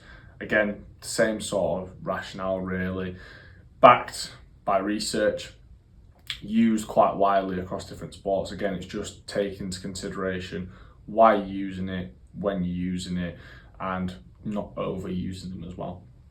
And if we're going into, let's go start at the bottom actually. So I'll move these out so they're a little bit more widespread. So Turmeric and ginger, I'll probably put those towards the bottom, mainly because the research isn't there at this current moment in time. But like I said, when we were talking about them in that section, there's more research to come. They're still fairly new to the market, in particular when it comes to supplements. In a few years' time, we might be moving them up the tiers, but at this current moment in time, that response to recovery and that anti-inflammatory response, the depth of that data and that research just isn't there at this moment in time. Tart Cherry Juice, I'm going to put it slightly higher alongside the beetroot, mainly because in terms of thinking about a practical application, particularly more in elite sports and elite athletes, as we mentioned with the beetroot juices and the powders, there are responders and non-responders. So whether it will definitely give that additional benefit is perhaps subjective, but in that elite performance, when you're trying to, well, the difference between first and second could be a matter of small percentages. It could provide that additional benefit, and it might not lead to any kind of negative complications as long as you can tolerate it with your GI. So that'd be the rationale to put that beetroot juice in there. Tart cherry juice, again, there's a fair amount of research into it. Really helps with that anti-inflammatory response post and reducing that muscle soreness, particularly with the polyphenols in there. Polyphenols, again, been researched quite well and quite extensively. So again, probably towards that upper end of the scale. Omega-3s, I'm going to put towards a kind of middle range with the multivitamins, mainly because omega-3s and multivits, if your diet is optimal and you're thinking about your diet and where you're getting your omega-3s from, you're eating a wide variety of your fruits and vegetables on a day-to-day basis, it's going to help to make sure that you're maximizing that vitamin and mineral, that micronutrient intake. Because effectively these two in particular, most of these you're going to be getting from your food sources, even say for example your whey proteins, things like that. But ultimately with these, they shouldn't be replacing food within your diet. They can be used, like I said, the omega-3s if you particularly struggle with fish intake or you're allergic to fish, for example, to make sure we're getting in those essential fatty acids. But for me, kind of more towards that middling tier realistically in comparison to these that would be that kind of top tier aspect. Stop. Please don't tell me you're watching without subscribing. Don't be that guy. Hit that subscribe button to show your support. Back to the episode. Jordan sent me some videos to review and he wants to get my honest reaction to it. So I've not watched these yet. So I'm going to just open them one by one. We've got what? 1, 2, 3, 4. We've got 5 videos to watch. So I'll open this first one. Let's have a look. Hey Bailey, what's your top 3 supplements for recovery? Great question. I think it's absolutely essential that you add an EAA after your workout to help with recovery and bloating.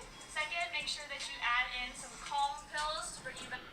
Recovery and bloating, first of all, is a bit of a weird one. I've never heard anyone talk about bloating with essential amino acids. Essential amino acids, you can get them from your food sources anyway, so you wouldn't necessarily need to take an essential amino acid supplement. Looking at this store where they've got lots of different varieties, which I'm sure you guys will see on the screen, lots of brands I've never come across, don't recognise, could be from absolutely anywhere. So again, informed sport, hopefully you're not going to be going to this store anyway, but we'll see what they say in the rest of the video. down after that workout. Okay. And lastly, it's absolutely essential that you have a high quality protein. Hey Bailey, what's your top 3? I mean, she's not wrong in terms of getting a high quality protein, but she's holding up a tub of protein powder. So yeah, like we said, protein powders can be used as a good recovery tool, particularly if you need to recover quickly, but they shouldn't be replacing a mixed meal afterwards, because particularly with protein powders, you're going to get a lot of protein, but you're not going to be getting carbohydrates to refuel.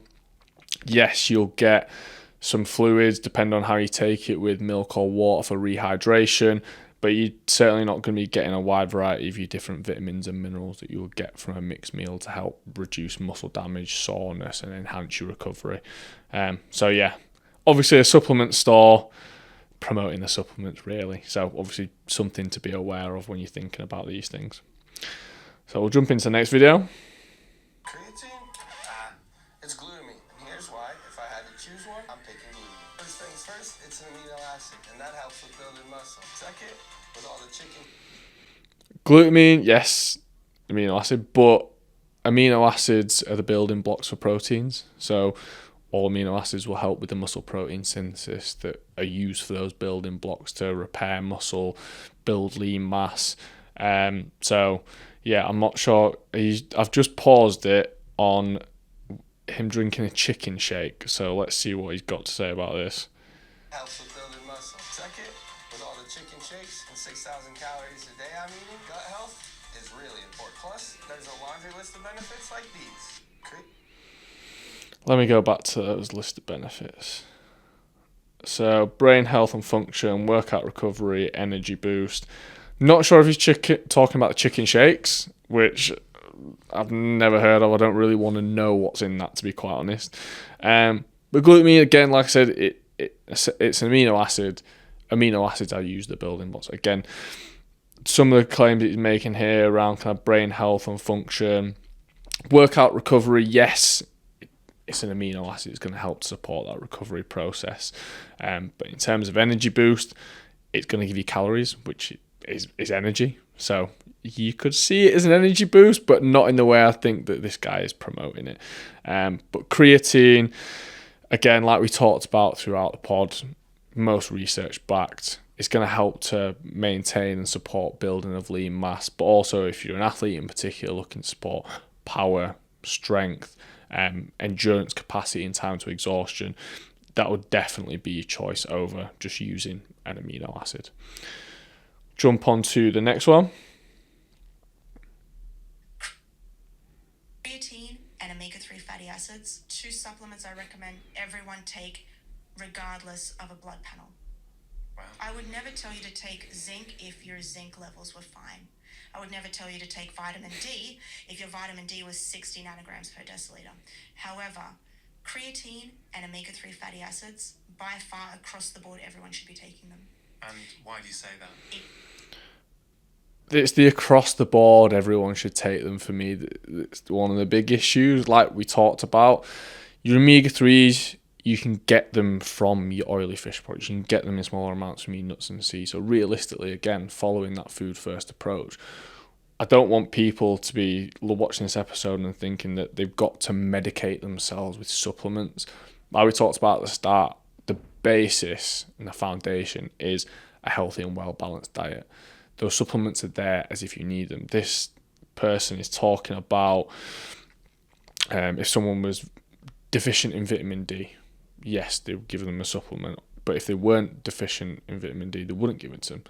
So she's already saying there that if you don't need that addition, don't take it. So if you're already getting your omega-3s from your food, you don't really need that omega-3 supplement. Like we talked about earlier, there are certain scenarios where it might be beneficial and it might be useful.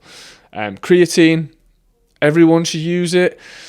It depends on your goals. It depends on why you're using it, like we talked about at the start. It's not necessarily something that everyone should take all the time. Again, it's more mainly around kind of the performance aspect. Yes, there's more research coming out around cognitive function, memory, etc. But we still need more research around that. Doesn't affect hair loss.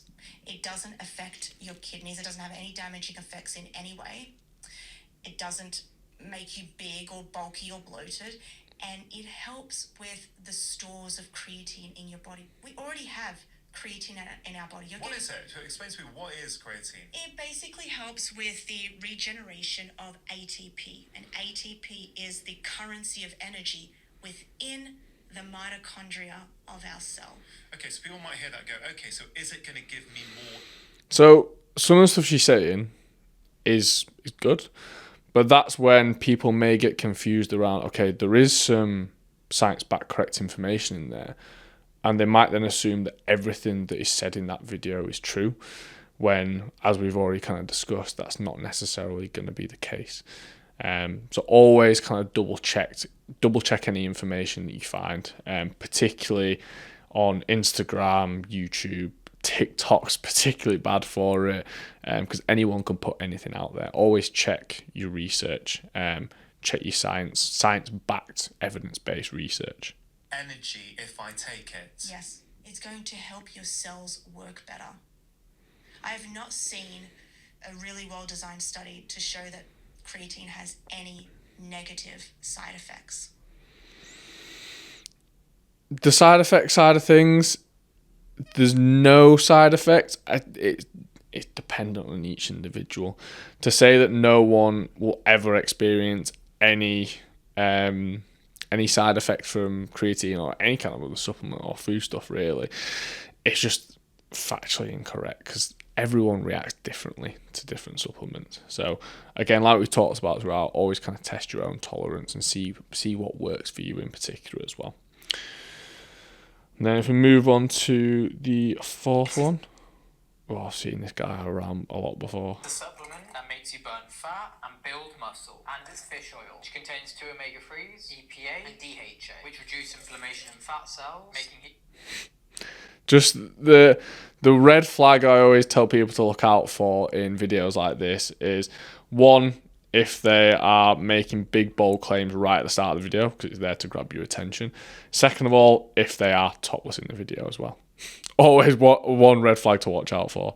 Easier to release stored fat for fuel and lower triglycerides, strengthening heart health and improving endurance, whilst they build the outer membrane of every cell in your body. So faster protein synthesis, quicker recovery, boosted insulin sensitivity, so your muscles absorb more carbs and nutrients, fuels growth and not fat storage. And omega-3s make up 30% of the brain structure, so it boosts serotonin, which fights depression, reduces anxiety, and helps you train harder. Fish oil is the ultimate performance hack. So if you want to lose fat and live a healthy lifestyle, then follow for more. So again, a lot of the things he's saying, a little bit like the last video, there's some things in there that are actually true, but there's also quite a lot of claims to go through, to be quite honest. But a lot of it is just buzzwords, really. A lot of people looking to build muscle, lose fat. That's where people like this will grab your attention straight away, because for a lot of people, thinking generally and generalizing, that's a lot of people's goals. And again, taking a fish oil supplement or omega-3 supplement, again, it's not completely essential. Yes, if you're allergic to fish, like we mentioned a little bit earlier on, then it might be worth considering, or if you follow a vegan diet, for example, but you don't necessarily have to take a supplement to achieve your goals. You don't have to take a supplement to build muscle and reduce fat. There's ways you can do that through having a healthy, well-balanced diet, exercising regularly. And realistically, if you're doing all those things alongside taking that supplement, it's realistically going to be those other things, your diet as a whole and the exercise that you're doing, they're going to see those results rather than that individual supplement on its own. And then if we go to this one. If you are not using these 3 key ingredients, weight loss is going to be really fucking slow. Until now. Again, someone just trying to grab your attention straight away. There'll be a lot of people out there that might have a goal around weight loss or fat loss, however you want to look at it, and that straight away grabs someone's attention. So let's see what else you got to say, because that first bit for me, if I replay it, using these 3 key ingredients, weight loss is going to be really fucking slow. Until saying that weight loss is going to be really slow if you don't use these 3 things. Weight loss ultimately comes down to energy balance, whether you're expending more calories than you're taking in. So using 3 particular ingredients, or if you're not taking those 3 particular ingredients, won't necessarily mean that you're not going to lose fat. now, I promise you, if you use these 3 key ingredients, follow my instructions down to a T, I can guarantee you results. Okay? No one can guarantee you results. It's not you. You're the only person that can take the mantle on that, really. Let's see what she got. She got cayenne, turmeric, saffron. Must be taken on an empty stomach. 3 days out of the... Saffron's a new one for me. Saffron shots and saffron with water. I've never come across that before.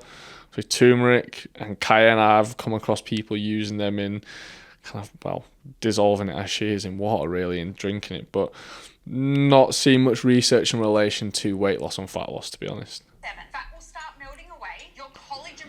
when someone says fat will start melting away, turn off the video. Just turn the video off. Particularly if they're about to drink a shot of cayenne pepper in water. Is going to be through the roof, and you are going to feel fucking rejuvenated. Ladies, stop being so blindsided and lining the wallets of these marketers, flogging this shit off to you. Sure, this shit looks really fucking appealing to the eye, but it's nonsense. If it sounds too good to be true, it usually is. Are you following me yet? Because if you want a simple, no bullshit approach to your weight loss, this is where it's at. You are not using these 3 key ingredients. Weight loss is going to be... She was talking about promoting stuff there. Let's have a quick look on her Instagram, see if she's promoting anything. Be quite interesting to see if she's actually marketing any. Let's have a look. From what I can see, she's not, to be fair. But again, the claims that she's making, particularly around guaranteed weight loss by using these 3 products or these 3 ingredients, again, ultimately, if your goal is weight loss, it comes down to energy balance. Making sure that you're in a calorie deficit, using your energy intake and your calorie expenditure.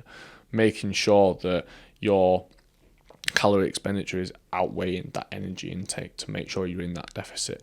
Taking 3 specific ingredients like cayenne pepper, turmeric, and saffron is not going to guarantee weight loss. So always be aware, particularly on social media, when people have got big, bold claims.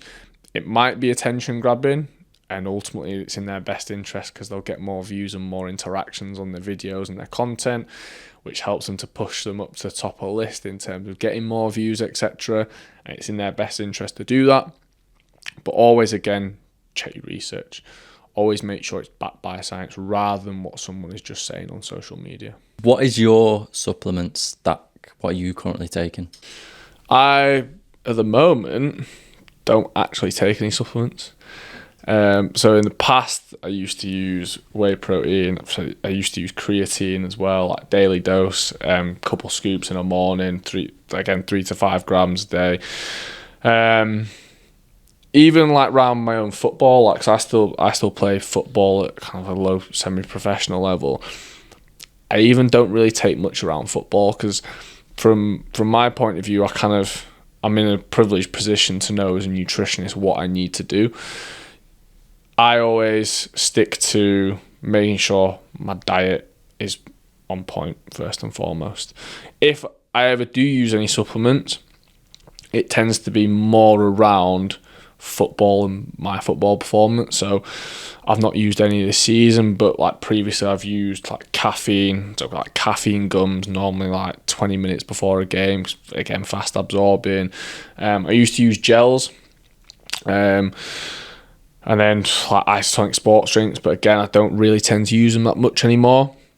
Mainly down to me just through personal preference. I would rather just follow food first and make sure that my diet is really good. Because, like I said, supplements do have a place. For me, in terms of where I'm at, in terms of like performance, etc., I play football because I still enjoy it. I'm not there to get kind of peak level optimal elite performance. So for me, I always trying to focus on my diet and make sure that's right the day before, 3-4 hours before, prior to, because like say for example, rather than using carbohydrate gels now, I just use a banana and some dried mango, so it still has the same kind of effect really. But aside from getting the glucose in there, I'm getting a variety of vitamins and minerals. I'm getting potassium in particular, another electrolyte. So again, there's more benefits in my view to using those kind of whole food sources, and that's why really I don't tend to use many supplements nowadays anyway. Okay, and what's the message you really want to leave for the audience regarding supplementation? And I think you've kind of hammered it home every time.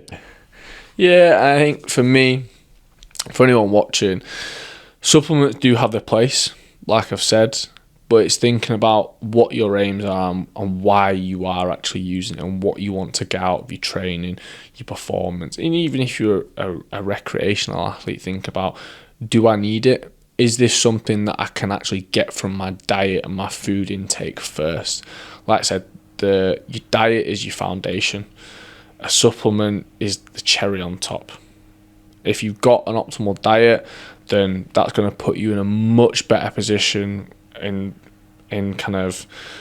relation to your health, your performance, but also into comparison against having a really poor diet and just using supplements.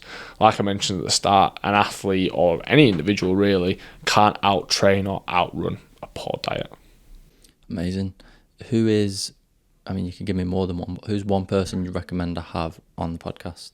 I think what might be quite interesting is obviously you've had myself on as a nutritionist, you've had Dan Richardson, who's a nutritionist. It might be quite good to get someone in from, say, a sports psych background. So I know, one of my friends he's currently academy manager at Bradford City, Tom Calvert, he went from a player care role, did sports psych as a background in coaching in football as well. You'll find a lot of my contacts are in football because it tends to be where I work.